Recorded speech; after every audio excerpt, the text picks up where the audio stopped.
మీరు ఈ భక్తి మార్గంలోకి రావడానికి, సనాతన ధర్మం గురించి ఎంతమంది తెలియజేయడానికి శివుని ఆజ్ఞ అనుకోవచ్చు. నా మెంటాలిటీ అప్పుడు ఎలా ఉందంటే గోవిందుడు గోపాలుడు ఇద్దరు, అంటే అంత అల్పజ్ఞానం నాకు తెలియదు. రాముడు జన్మస్థలం అయోధ్య, అలాగే వెంకటేశ్వర వాళ్ళకి తిరుమల. మరి శివుని యొక్క జన్మస్థలం ఏంటంటే ఏం చెప్తారు? దానికన్నా ముందు మీరు ఏం అనుకోవద్దు, కానీ మేడం అనకూడదు. అసలు శివతత్వం అంటే ఏంటి? శివ నీకు మంచి జరగాలి. శివ అంటే శివుడు కాదు. అసలు మనం ఈ మహాశివరాత్రిని ఎందుకు జరుపుకోవాలి? శివరాత్రి యొక్క స్టోరీ తెలియదు. ఐ విల్ టెల్ యూ, అంటే నాకు కూడా తెలియదు. ద్రవిడ సంస్కృతిలో రావణాసుని దేవుడిగా కొలుస్తున్నారు. కోటి రామాయణాలు ఉన్నాయి, అన్నిటికీ నమస్కారం. జాగారం అంటే కేవలం మెలకు ఉండడమా? సో మీరు సినిమాకి దగ్గరగా ఉంటున్నారంటే ఉపవాసం ఎలాగైపోయింది? చాలా మంది రుద్రాక్షలు ధరిస్తూ ఉంటారు, కానీ చేయాల్సిన తప్పులు చేస్తూ ఉంటారు, ఏదో కవరప్ కోసం జస్ట్ వేసుకుంటూ ఉంటారు. ఏమన్నా ఫలితం ఉంటుందా మేడం? ఉంటుందండి. సో ఏంటిదంటే ధరించడం వల్ల ఖచ్చితంగా ఫలితం అనేది ఉంటుంది. త్రివేణి సంగమం అని ఉంటుంది, 3 నదులు కలయిక.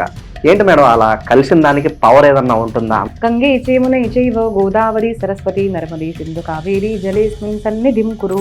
మోనాలిసా అనే ఒక అమ్మాయి అక్కడ బాగా అమ్మాయిని వైరల్ చేశారు. లిటరల్లీ ఇలా పెట్టుకొని అలా వెళ్ళిపోతుంది అంటే తనకి ఎంత బాధ పెట్టారు చూడండి. సో ఏ రకంగా కూడా తనకు సుఖము మంచిదైతే ఏం కలగలేదు. మీ ప్రకారంగా స్వర్గము నరకము 2 ఉన్నాయి? నాకు తెలుసు ఉన్నాయి అనేసి. మరి కొంతమంది నమ్మరు కదా, నేను వాళ్ళకి ఏం చెప్తాను, ఆ స్వర్గం నరకం ఉందో లేదో వదిలేసేయండి, ఈ చుట్టూనే స్వర్గం నరకం ఉంది. చిలుకూరు ప్రధాన అర్చకులు రంగరాజన్ గారి మీద దాడి జరిగింది, చాలా మంది ఖండిస్తున్నారు. కలియుగంలో ఎలా అయిపోయిందంటే నాకు నేను కోపం ఉందనుకో, చాకు తీసుకున్నాను చంపేశాను, వెనక నుంచి చంపానా ముందు నుంచి చంపానా ఏంటో సంబంధం లేదు. సనాతన ధర్మానికి ఎక్కడ అన్యాయం జరిగినా పవన్ కళ్యాణ్ గారు చాలా బలంగా నిలబడి ఆయన వాయిస్ అనేది రేస్ చేస్తున్నారు. నేనైతే అట్లాంటి వాళ్ళే సీఎం గా ముఖ్యమంత్రిగా అవ్వాలని కోరుకుంటున్నాను. లైమ్ లైట్ లోకి రావడానికి జగన్ గారి గురించి మాట్లాడారు అని చెప్పి, వెంకటేశ్వర స్వామి క్యాలెండర్ చూస్తే కూడా శైతాన్ వచ్చేస్తుంది అంటారు. మరి మా దేవాలయం పని చేస్తే మనకి సైతాన్ రాదా? కరెక్ట్ అంటారా? మత ప్రచారం చేయొద్దు అని మమ్మల్ని ఖండిస్తున్నారు. మరి how come she got Bible from A school? That is my question. చూడడానికి మీరే ఒక ఆధ్యాత్మిక శిల్పంలో ఉన్నారు. ఇంతకు ముందు మీకు చాలా ఇష్టపడే వాళ్ళు కావచ్చు, చాలా ప్రపోజల్స్ వచ్చి ఉంటాయి. సో నథింగ్ బట్ మీరు వద్దనుకున్నారు కాబట్టి ఇప్పుడు ఉన్నారు. చాలా మంది ప్రపోజ్ చేశారు, ఇప్పటికీ కూడా చాలా ప్రపోజల్స్ వస్తాయి. నమస్తే, ఇవాళ మన స్టూడియోలో ఒక స్పెషల్ గెస్ట్ ఉన్నారు. ప్రముఖ ఆధ్యాత్మికవేత్త, ప్రవచనకర్త డాక్టర్ శిల్పా దీది గారు ఉన్నారు. మేడంతో మాట్లాడదాం. మేడం నమస్కారం. మేడం నమస్కారం అండి. హరహర మహాదేవ్. హరహర మహాదేవ్. చాలా థ్యాంక్ యూ మేడం, అడగగానే ఇంటర్వ్యూ ఒప్పుకున్నారు. సో చాలా మంది ఆస్ట్రాలజర్తో మాట్లాడాను, ఫస్ట్ టైం ఒక ప్రవచనకర్తతో మాట్లాడుతున్నాను, చాలా సంతోషంగా ఉంది. సో ముందుగా శివుని ఆజ్ఞ లేనిదే చేవైనా కొట్టదు అని అంటారు. మీరు ఈ భక్తి మార్గంలోకి రావడానికి, సనాతన ధర్మం గురించి ఎంతమంది తెలియజేయడానికి శివుని ఆజ్ఞ అనుకోవచ్చు ఇదంతా కూడా? ఖచ్చితంగా అండి. అట్లా చెప్తే నేను చిన్నది ఒక మాట చెప్తాను. నేను శ్రీశైలంలో సెకండ్ స్టాండర్డ్ దాకా స్కూల్లో అక్కడ అనమాట, శ్రీశైలంలో. సో అక్కడ నేను మా ఇంట్లో శివుడు అండ్ బాలకృష్ణ పూజ కూడా చేసేవారు. మా అమ్మ పొద్దున తులసమ్మకు పూజ చేసి తులసబాయి హిరివి గారు గోవిందాల గోపాలాల ఆవడఫారని మరాఠీలో అనమాట. తులసమ్మ చాలా చక్కనిది, గోవిందుడికి గోపాలుడికి ఇష్టమైనది అని ప్రదక్షిణ చేసేది. నా మెంటాలిటీ అప్పుడు ఎలా ఉందంటే గోవిందుడు గోపాలుడు ఇద్దరు, అంటే అంత అల్పజ్ఞానం నాకు తెలియదు. కానీ కృష్ణుడు అమ్మవారు అంటే చాలా ఇష్టం. అమ్మ అంటే నేను అమ్మనే అనుకుంటాను. మాతాచ పార్వతీదేవి పితాదేవో మహేశ్వర. ఇంట్లో ఏమన్నా బాధ అయినా లేదా చిన్నప్పుడు ఇంక తిడతారు కదా అమ్మ, స్కూల్లో ఫ్రెండ్స్లో పడిన మన శ్రీశైలం దేవాలయ ముఖ ద్వారానికి స్ట్రైట్గా వెళ్తే మనకు రైట్ సైడ్లో ఒక చిన్న అమ్మవారి టెంపుల్ ఉంటుంది. అక్కడికి వెళ్ళి ఏడ్చి చెప్పేదాన్ని, అమ్మ అదిగో ఇట్లా జరిగింది ఇలా జరిగింది ఆ టైంలో, అంటే సెకండ్ క్లాస్లో ఉండేదాకా. అయితే నేను పెద్దగా అయిన తర్వాత ఈ భాగవత ప్రవచనాలు, మా గురుగారు నాకు భాగవతం చేయమని చెప్పడము, ఇవన్నీ జరిగిన తర్వాత వెన్ ఐ వాస్ థింకింగ్, నా జీవితం గురించి నేను ఆలోచిస్తుంటే నాకేమర్థమైందంటే ఎవరైతే శివుడు పూజ చేస్తారో, శివుడికి బాగా ప్రసన్నుడు చేసుకుంటే ఆయన ఒక గుప్త ధనాన్ని ఇస్తారు. అంతే కదండి. ఇప్పుడు మనకు చాలా ఇష్టమైన వాళ్ళు ఉంటేనే మనం లోపల తీసుకెళ్ళి ఇదిగో డైమండ్ నెక్లెస్ కొన్నాను అని చూపిస్తాం, అందరికీ చూపించాము. అలాగా తన గుప్తధనం ఏంటిది అంటే కృష్ణ భక్తి. తనకు చాలా సేవ చేసి తను మెచ్చుకున్నాడు అంటే కృష్ణ భక్తిని ఇస్తాడంట. అలాగా నేను ఆ శివయ్యను అమ్మవారిని అంతా ఇప్పుడు కూడా అమ్మ నానే అనుకుంటాను వాళ్ళిద్దరిని. అలా చేయడం వల్ల ఆయన ప్రసాదం వల్ల నాకు కృష్ణ భక్తి కలిగిందే నేను భావిస్తున్నాను. రాముడు జన్మస్థలం అయోధ్య, అలాగే వెంకటేశ్వర వాళ్ళకి తిరుమల. మరి శివుని యొక్క జన్మస్థలం ఏంటంటే ఏం చెప్తారు? చెప్తానండి, ఉంది దాంట్లో. దానికన్నా ముందు మీరు ఏం అనుకోవద్దు, కానీ మేడం అనకూడదు. అంటే నేను అందరికీ చెప్తాను. కొంతమంది ఏమవుతుందంటే అది కూడా మెసేజ్ పెడుతుంటారు, అమ్మ మాకు అలవాటు. సో మీ తప్పేం కాదు. మన అందరికీ చిన్నప్పటి నుంచి అంటే సమ్ ఎరాస్ అనమాట, సమ్ డీకేడ్స్ మన భారతీయ సాంప్రదాయం ఇన్వేజన్స్ జరిగాయి. అప్పుడు మనం ఏంటిది అంటే మనము మన భారతీయ సాంప్రదాయాన్ని మర్చిపోయాము. పరస్త్రీని అమ్మ అంటాం.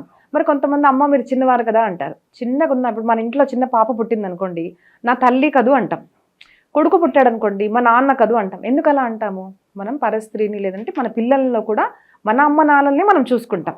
కాబట్టి నేను చిన్న వయసు ఉన్నా పెద్దవారుగా ఉన్నా కూడా పరస్త్రీని కాబట్టి, లేదంటే ఒక గురుస్థానంలో ఉన్నాను కాబట్టి అక్క, అమ్మ, దీది అనాలి. Second thing is madam, sir అన్న దాంట్లోంచి దూరం వెళ్ళాలి. ఎందుకు? మేడం అంటే బాస్, సార్ అంటే బాస్. నాకు కూడా అలవాటు ఉంది, ఒక్కొక్కసారి నేను అనేస్తాను, ఎందుకంటే అలవాటు అయిపోయింది కదా చిన్నప్పటి నుంచి. బట్ మనం ఎవరికి బాస్ కాదు, మనం అందరికి బాస్ మన పరమాత్మ, గురువులు, మనం సృష్టించిన వాడు అంతే. కాబట్టి మేడం అన్న అలవాటు మనం కాన్షియస్లీ దూరం చేసుకోవాలి. అందరినీ అమ్మ, ఇప్పుడు నేను కూడా అండి చాలా మందితో అంటుంటాను, ఇప్పుడు అంకుల్ ఆంటీ అంటాం కదా చిన్నప్పటి నుంచి. నేను అంటాను, మీరు ఏమనుకోకుంటే బాబాయ్ అన్ననా అంటాను, అన్నయ్య అంటాను, తమ్ముడు అంటాను, పిన్ని అంటాను. ఇలాగ ఎందుకు అంటానంటే అప్పుడు ఒక సంబంధం లాగా అనిపిస్తుంది. నేను తనకేదో అవుతాను, అంకుల్కి అంటే వారికి నేను బాబాయ్ అంటున్నానంటే ఒక సంబంధం లాగా అనిపిస్తుంది. అందరు ఆంటీలో uncle, that is not our culture కదా. సో కొంచెం కాన్షియస్లీ మనము అది ఎఫర్ట్ తీసుకోవాలి. సో మీరు చెప్పిన ఆన్సర్ శివ మహాపురాణంలో వస్తుంది. ఫస్ట్ స్కందంలోనే ఏం చెప్తారు అంటే, ఎక్కడ శివుడు పుట్టాడు అంటే స్తంభ రూపంలో పుట్టాడు. దట్ ఈస్ అరుణాచల ప్రదేశం. ఇప్పుడు కూడా అక్కడికి వెళ్తే దివ్య జ్యోతి అన్న ఉంది కదండి, మనం శివరాత్రి రోజు చూస్తారనమాట. ఆ స్తంభ రూపంలో వచ్చిన స్థానము, మొదటి శివలింగం వచ్చిన స్థానము అరుణాచల ప్రదేశం. కాబట్టి అరుణాచలము శివుడి యొక్క జన్మస్థానము. అంటే పరమాత్మకు జన్మ అనేది ఉండదు, అవతారం ఎత్తుతాడు, ఒక రూపాన్ని మన కోసం ధరిస్తాడు. మన భక్తికి ఒక ఆధారం కావాలి, ఒక రూపము ఏదో ఒకటి కావాలి, కాబట్టి ఆ రూపాన్ని ధరిస్తాడు. ఇప్పుడు కొంతమంది దీని కూడా ఏమంటారు అంటే, ఒక కల్చర్లో మాకు అసలు దేవుడికి రూపం లేదు అంటారు. But what my Guruji says is, మనము శివుడు కృష్ణుడు అంటే ఇలాగా, శివుడు అంటే ఇలాగా, మనము అమ్మవారంటే ఇలాగా చూస్తాము. మీరు రూపం లేదు అంటున్నారు కదా, మరి కొంతమంది సమాధి రూపంలో చేస్తారు, కొంతమంది క్రాస్ రూపంలో చేస్తారు. బట్ అందరికీ ఏదో రకంగా మనకు ఒక ఆధారం అనేది కావాలి, ఖచ్చితం కదండి. ఆ ఆధారం లేనిదో మనము, ఎందుకంటే కృష్ణ ఆర్ దేవుడు ఇస్ బియాండ్ సెన్సెస్ అనమాట. ఆ సెన్సెస్లో మనము వెళ్ళిపోయాం అనుకోండి, ధ్యానంలో వెళ్ళిపోయామంటే మనసు ఎక్కడికన్నా తీసుకెళ్ళొచ్చు. అందుకోసం ఒక రూపానికి ఆధారంగా పెట్టుకొని మనం భక్తి చేయడము మన సనాతన వైదిక ధర్మ పరంపర. కాబట్టి అరూపి అయిన పరమాత్మ కూడా వివిధ రూపాలు ధరిస్తాడు. అలాగే శివుడు కూడా నిర్గుణ రూపమే, లింగ స్వరూపము. అలా లింగ స్వరూపాన్ని ధరించింది మొదటి ప్లేస్ అనేది అరుణాచల క్షేత్రం. ఎంతో మంది గిరి ప్రదక్షిణ చేస్తూ ఉంటారు, అక్కడికి వెళ్ళి చాలా పుణ్యం అని చెప్పి నమ్ముతూ ఉంటారు. మేడం, అలాగే అసలు శివతత్వం అంటే ఏంటి? ఎవరైనా శివతత్వాన్ని అలవర్చుకుంటే వాళ్ళ జీవన శైలి ఎలా ఉంటుంది? అసలు శివతత్వం అంటే ఏంటి మేడం? శివ అంటే మొదటి కళ్యాణం అండి. తెలుగులో కళ్యాణం అంటే పెళ్ళి అనుకుంటారు, కళ్యాణం అంటే అలా కాదు. అంటే మన మూల భారతీయ సంప్రదాయంలో మనము ఏ పదానికన్నా మీనింగ్ సంస్కృత పరంగా చూస్తాము. So Kalyan is equal to మంచి, నీకు తేరా కళ్యాణ్ హో హిందీలో అంటాం, తెలుగులో మనం పెళ్ళి అనుకుంటాం. అలా కాదు, నీ కళ్యాణం అవ్వాలి అంటే నీకు మంచి జరగాలి. శివ నీకు మంచి జరగాలి. శివ అంటే శివుడు కాదు, శివ అంటే మంచి జరగాలి. శివం భూయాత్, శివ అంటే మంచి జరగాలి. సో శివతత్వం అంటే ఏంటిది? సత్యస్వరూపము, శుభస్వరూపము, మంచి స్వరూపము. సత్యం అంటే అనాది అనంతము. సో ఎక్కడైతే సత్యం ఉందో అక్కడ శివుడు ఉన్నాడు. రూపంగా భావించినా అరూపిగా భావించినా కూడా ఎవరి జీవితాల్లో, బుద్ధిలో, ఆచరణలో ఎక్కడైతే సత్యం ఉందో, నిజాయితీ ఉందో, ధర్మం ఉందో అక్కడే శివతత్వం ఉన్నట్టు మనం భావించాలి. మరి శివతత్వం అనువర్చుకున్న వాళ్ళ జీవితం ఎలాగా ఉంటుంది అంటే, మన భారతీయ సాంప్రదాయంలో ఎప్పుడు కూడా సాంప్రదాయాలు ఉన్నాయండి, చాలా వివిధ సాంప్రదాయాలు ఉన్నాయి. ఒకరు ఇలా ధరిస్తారు, ఒకరు ఇలా త్రిపుండ్రం ధరిస్తారు. కొంతమంది ఇప్పుడు మాలాగా శంకరాచార్య పరంపర అంటే మేము అమ్మవారికి తిలకం ఇలా ధరిస్తాం. చాలా రకాలు ఉన్నాయి, కలర్స్ ఉంటుంది, అన్నిటికీ ఇంపార్టెన్స్ ఉంది. ఇప్పుడు ఇది పెట్టుకున్నాను అంటే వేరే వాళ్ళకి ఇంపార్టెన్స్ లేదు అన్నది కాదు. కొంతమంది ఏం చేస్తారు అంటే ఇస్కాన్ ఇది మంచిది, లేదంటే శ్రీ సంప్రదాయం మంచిది కాదు, అలా కాదు. ఆల్ ది సాంప్రదాయస్ ఆర్ వెరీ గుడ్. అన్నీ కూడా ఒకదానికొకటి విపరీతం కాదు, అన్నీ కూడా అర్థం చేసుకుంటే తాత్పర్యార్థం ఒకటే. ఆ సాంప్రదాయం కూడా ఎలాగుంటుందంటే, ఇప్పుడు నేను జమ్మూ అండ్ కాశ్మీర్లో ఉన్నాను అనుకోండి, అక్కడి నుంచి హైదరాబాద్కి రావాలంటే నాకు ఒక వే ఉంటుంది. కేరళలో ఉన్నారు మీరు, కేరళ నుంచి హైదరాబాద్కి రావాలంటే మీకు ఒక డిఫరెంట్ వే ఉంటుంది. You have to come from America, ఒక వే ఉంటుంది. సో ప్రతి మనిషి మన జన్మ కర్మల బట్టి ప్రతి వారికి ఏదో దైవానుకూలంగా ఒక్కొక్క పరంపర మనకు జన్మతః లభించింది. ఎందుకు నేను శంకరాచార్య పరంపర వెళ్ళాను అంటే తెలీదు, ఆ జన్మ కర్మ పరంపర దేవుడు నాకు అది ఇచ్చారు.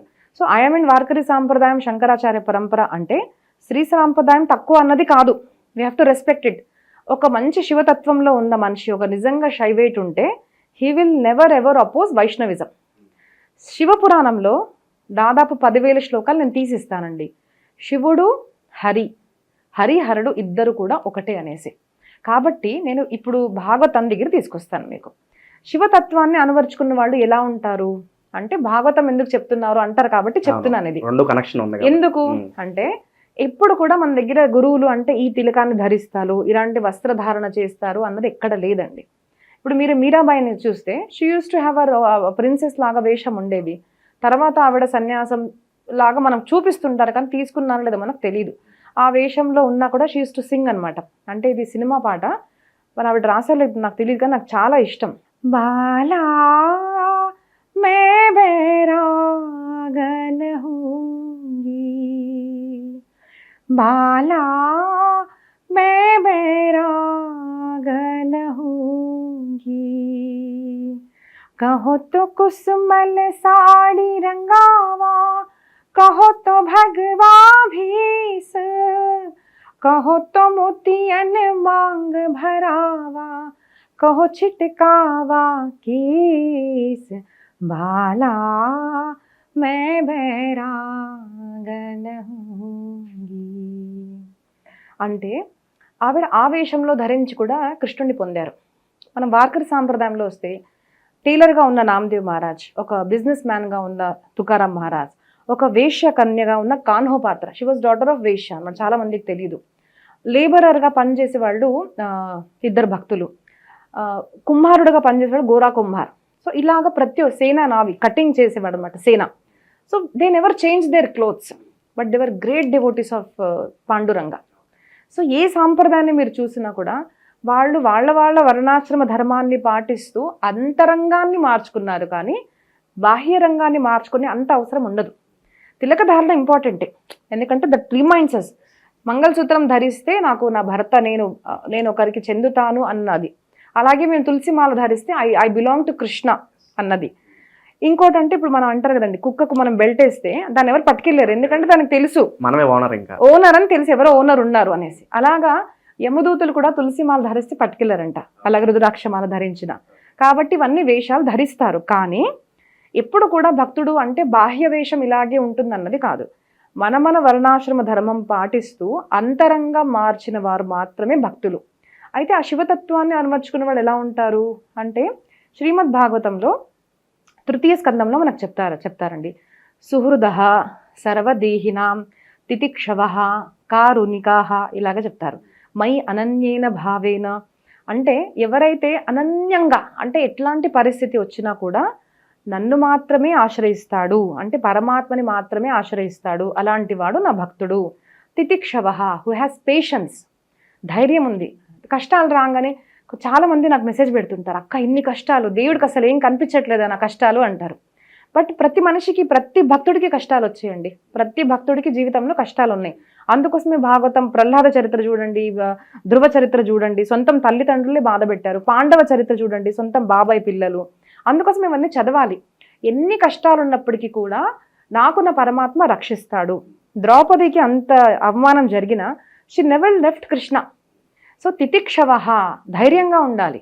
మనము ఎన్ని ఆపదలు వచ్చినా కూడా పరమాత్మ మీద నమ్మకం ఉన్నవాడు. సుహృదః సర్వదేహిన, మనం కూడా ప్రేమిస్తాం కానీ మన వాళ్ళని ప్రేమిస్తాం. నా తమ్ముడు, మా అక్క, మా చెల్లి, మా అమ్మ నాన్న. ఇక్కడ ఏమంటున్నారు, సుహృద సర్వదేహిన, అందరినీ ప్రేమించేవాడు. అంటే చరాచరంలో కూడా దేవుడే ఉన్నాడు అని జ్ఞానం పొందినవాడు, ఎవరైతే ఎక్స్పీరియన్స్ చేస్తాడో అలాంటి వాళ్ళే శివతత్వాన్ని పొందారు అంటారు. సో ఇది ఎలా వస్తుంది అంటే, ప్రాక్టీస్ ద్వారా వస్తుంది. సో వీళ్ళు భక్తులు, వాళ్ళ మనసు మారుతుంది. ప్రతి చోట కూడా వాళ్ళు పరమాత్మని చూస్తాడు. ప్రతి సంఘటన జరిగినా కూడా, ఎంత చెడు జరిగినా కూడా ఏదో దైవ అనుగ్రహం లేకుండా ఇలా జరగదు అంటారు. ఉదాహరణకి చెప్పాలి అంటే, భక్త తుకారం అండి, ఒకసారి ఏమవుతుందంటే, ఆయన మంచివారు కాదు, ఒక ఆడవారితో ఇలాగ చూసామని చెప్పేసి నిందలు వేస్తారు. అదే మనం ఉంటే ఏం చేస్తామని టెన్షన్ తీసుకుంటాం, వెంటనే టెన్షన్ తీసుకొని సూసైడ్ ఏదేదో ఆలోచిస్తాం మనము. లేదంటే ఇన్ని రోజులు పూజించాను, అసలు ఆ అమ్మవారికి అంత కనిపించట్లేదా, నేను ఇంకా పూజ చేయను అనేస్తాం. ఆయన ఏం చేశారు, పర్వాలేదు, ఏదో సంకల్పం, దైవ సంకల్పం ఉండొచ్చు.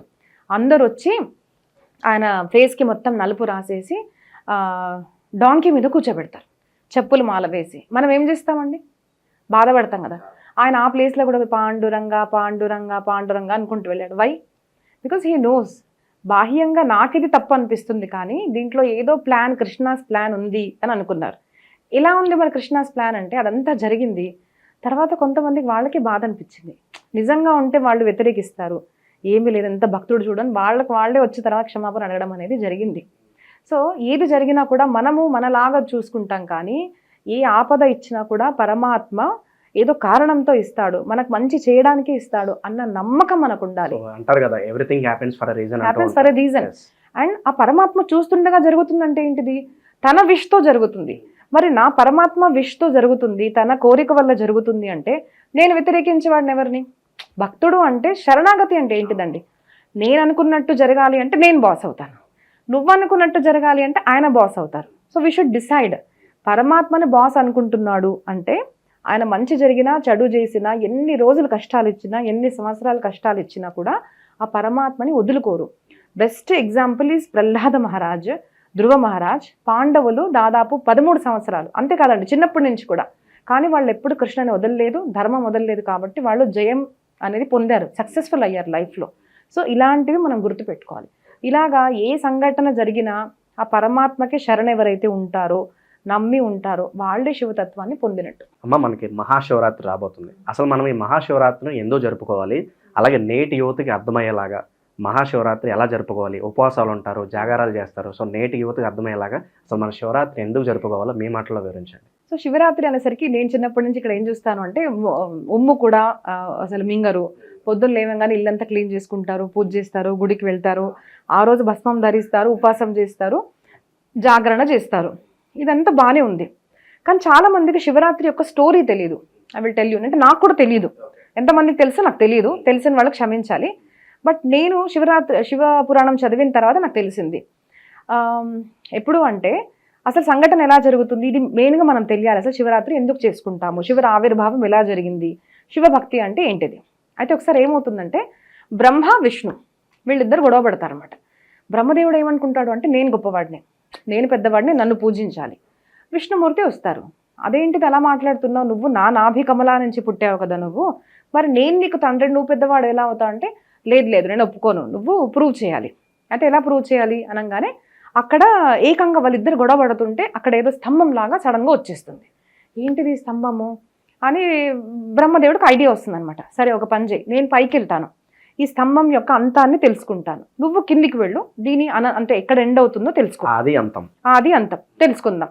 ఎవరైతే ఫస్ట్ ముందుకు వస్తారో తెలుసుకుంటారో వాళ్ళు గొప్పవారని మనం తేలిపోతుంది. సరే అనేసి బ్రహ్మదేవుడు ఏం చేస్తారు, పైకి వెళ్ళిపోతాడు, హంసం మీద కూర్చొని పైకి వెళ్ళిపోతాడు, అంటే తన వాహనం. విష్ణుమూర్తి గరుడం మీద కూర్చొని కిందికి వెళ్ళిపోతారు. కింద వెళ్తూనే ఉంటారు, అసలు ఎంత చేసినా అంతం దొరకట్లేదు. అనంతం, ఇదేదో అనంత శక్తి అనేసి తెలుసుకొని విష్ణుమూర్తి బయటకు వచ్చేస్తారు. బయటకు వచ్చేసి నాకు దొరకట్లేదు అనుకుంటారు. బ్రహ్మదేవుడు ఏం చేస్తాడు, మరి నేను అన్న భావన కలిగింది అనుకోండి, ఇంకా ఎథిక్స్, రూల్స్, వాల్యూస్ అన్నీ మర్చిపోతాడు మనిషి. ఆయన ఏం చేస్తాడు అంటే లేదు నేనే ప్రూవ్ చేసుకోవాలి కదా, ఇంకా అట్లాంటి వాళ్ళకి ఐడియా కూడా దొరుకుతుంది. And idea can change your life అన్నట్టు. సో పైనుంచి అప్పుడు ఏమవుతుంది, ఆ ఏదైతే అనంతమైన శక్తి ఉందో ఆ పైనుంచి ఒక కేతకి పుష్పం కింద పడుతూ ఉంటుంది. కింద పడుతూ ఉంటే నువ్వెవరు అంటే నేను ఎక్కడో మరి తెలియదు, పైనుంచి కిందకు వస్తున్నాను, నేను పడిపోయాను శివుడు తల మీద నుంచి అంటే, మరి అంతం చూసావా అంటే నాకు కూడా తెలియదు అంటుంది. సరే కానీ ఒక ప్లాన్ చేద్దాం ఇద్దరం కలిసి, కింద విష్ణుమూర్తి ఉన్నాడు, నువ్వేం చేయాలి అంటే నేను అంతం చూశాను అని చెప్పాలి, బ్రహ్మదేవుడు నేను చూశాను అని నువ్వు సాక్షిగా ఉన్నట్టు చెప్పాలి అంటారు. తను అంటుంది అబద్ధం కదా అంటే ఏం పర్వాలేదు, నేను బ్రహ్మదేవుడిని, ఐ హ్యావ్ సమ్ రైట్స్, నాకు ఒక పవర్ ఉంది, నేను నీకు మంచి పొజిషన్ ఇస్తాను, అంటే మన భాషలో మాట్లాడు, ఒక మంచి పొజిషన్ ఇస్తాను, నువ్వు ఈ పని చేయంటే మనుషులు ఇది అందుకోసం అంటారండి, మంచి పరీక్ష చూడాలి అంటే ధనము స్త్రీ ముందుకొస్తే ఒక మనిషి యొక్క నిజం క్యారెక్టర్ బయటపడిపోతుంది. సో ఇది చూడంగానే చాలామంది చాలా పనులు చేసేస్తారు ఇంకా. సో సరే అంటుంది. అలాగే వెళ్తుంటే మళ్ళీ గోవు కూడా వస్తుందన్నమాట. సో గోవు కూడా నువ్వు చెప్పాలి, నాకు సాక్షిగా ఉండాలి అంటే సరే చెప్తాను అంటుందన్నమాట. అప్పుడు వాళ్ళిద్దరు కిందికి వచ్చేసి విష్ణుమూర్తి దగ్గర నేను అంతం తెలుసుకున్నాను, మరి ఆది తెలుసుకున్నాను, అంతం తెలుసుకున్నావు అంటే సత్య సంకల్పుడు కదా, సత్యవ్రతం త్రిసత్యం సత్యం చ యోనిం నిహితంచ సత్యం. సో పరమాత్మ నాకు కనిపించలేదు అని చెప్తాడు నారాయణుడు. బ్రహ్మదేవుడు అబద్ధం చెప్తాడు, సాక్షిగా చూడు కేతకి పుష్పం అంటుంది, నేను చూశాను అంటుంది. ఆవు కూడా గోవు అబద్ధం చెప్పేస్తుంది. అయితే అలా చెప్పంగానే ఇంకా శివుడికి కోపం వచ్చేస్తుంది. ఆ స్తంభం అంటే ఏంటిది, మొదట ప్రకటమైన శివలింగ స్వరూపము, మొదట జ్యోతి స్వరూపం అనమాట. వెంటనే ఆకాశవాణి అవుతుంది అనమాట. ఎందుకు బ్రహ్మదేవుడు అబద్ధం చెప్తున్నావు, నువ్వు విష్ణుమూర్తిని మరి ఇలాగ తప్పు పట్టేస్తున్నావు కదా, నీకు నేను శివుడు విష్ణుమూర్తి వేరేగా అనిపిస్తున్నారా? నా శాసనంలో మీరు ఉండాలి, తప్పు అనేది చేస్తున్నావు, అసత్యం మాట్లాడుతున్నావు, కాబట్టి ఇప్పటి నుంచి నీకు పూజ అనేది ఉండదు. సో దట్ ఈస్ వై బ్రహ్మదేవుడికి పూజ అనేది తీసేశారు. ఆయన క్షమాపణ అడిగాడు అనమాట.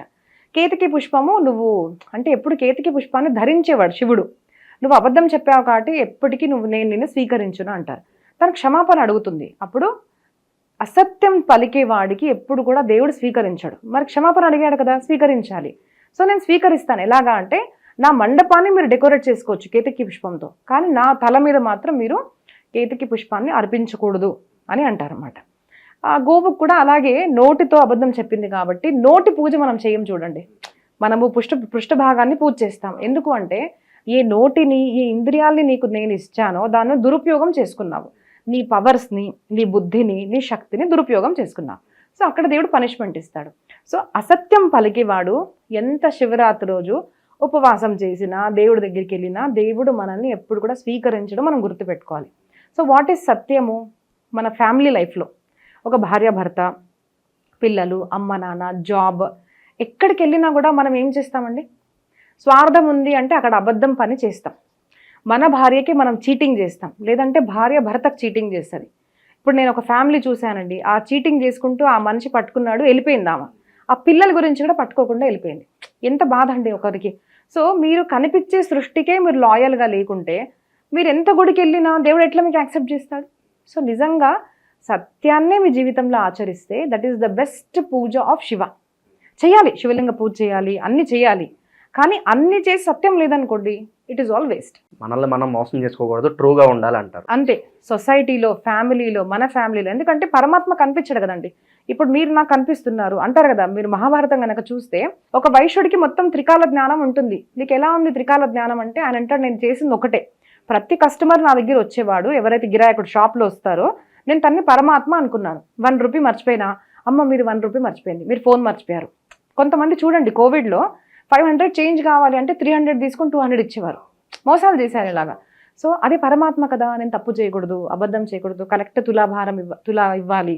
ఇలాగ మన కర్మల్ని వర్ణాశ్రమ ధర్మాల్ని మనం కరెక్ట్గా పాటిస్తే, ఒక భార్య కరెక్ట్ భార్యగా ఉంటే, ఒక భర్త కరెక్ట్ భర్తగా ఉంటే, మన పేరెంట్స్ పిల్లలకి లాయల్గా ఉంటే, ఇలా కనిపించే సృష్టిలో మనం లాయల్గా ఉంటే that is the best puja of Shiva. So ఇది చేయడం ముఖ్యం. దాని తర్వాత ఉపవాసాలు అన్నీ. ఎందుకు చెప్తున్నాను అంటే ఢోంగి అంటారండి మన హిందీలో. చాలామంది ఎన్ని నాటకాలు చేస్తారంటే, అంటే ఐమ్ సారీ భస్మం ధరించి వాళ్ళు తప్పు అనడం లేదు, భస్మం ధరిస్తారు, నాటకాలు చేస్తారు, పూజలు చేస్తున్నట్టు ప్రదక్షిణ చేస్తున్నట్టు చూపించుకుంటారు బయట. But Krishna knows fact. కృష్ణకి మీ అంతరంగం తెలుసు, శివతత్వానికి ఆయన లోపల ఉన్నాడు కాబట్టి లోపల ఎట్లా అంటుందో తెలుసు. బయట అందరు చూపించడానికి మనం పూజ చేస్తున్నాము, లోపలేమో వీడికి చెడు జరగాలి. బెస్ట్ ఉదాహరణ చెప్పాలి అంటే Ravanasura was good devotee of Shiva. ఎందుకు అంటే పూజ చేసేవాడు, మంచి డివోటీ అనుకుంటాం. నిజతత్వం ఏంటిది? ఆయన పూజ ఎందుకు చేశాడు అంటే ఆయన భోలా శంకరుడు, ఈజీగా పవర్స్ ఇచ్చేస్తాడు నాకు అంటే ఈజీలీ ఈయనను అట్రాక్ట్ చేయొచ్చు. ఆ పవర్స్ తీసుకొని తన భార్యనే తీసుకున్నాడు. ఆ పవర్స్ని దురుపయోగించి ప్రతి ఆడవాళ్ళని తీసుకొచ్చి ఇంట్లో పెట్టుకున్నాడు. సొంత తమ్ముడిని మోసం చేసి కుబేరుడి యొక్క లంకని తీసుకున్నాడు, కుబేరుడి యొక్క విమానాన్ని తీసుకున్నాడు. So he was killed by Krishna. ఆ టైంలో శివ నువ్వు నన్ను హెల్ప్ చేయాలి అంటే Shiva didn't help him.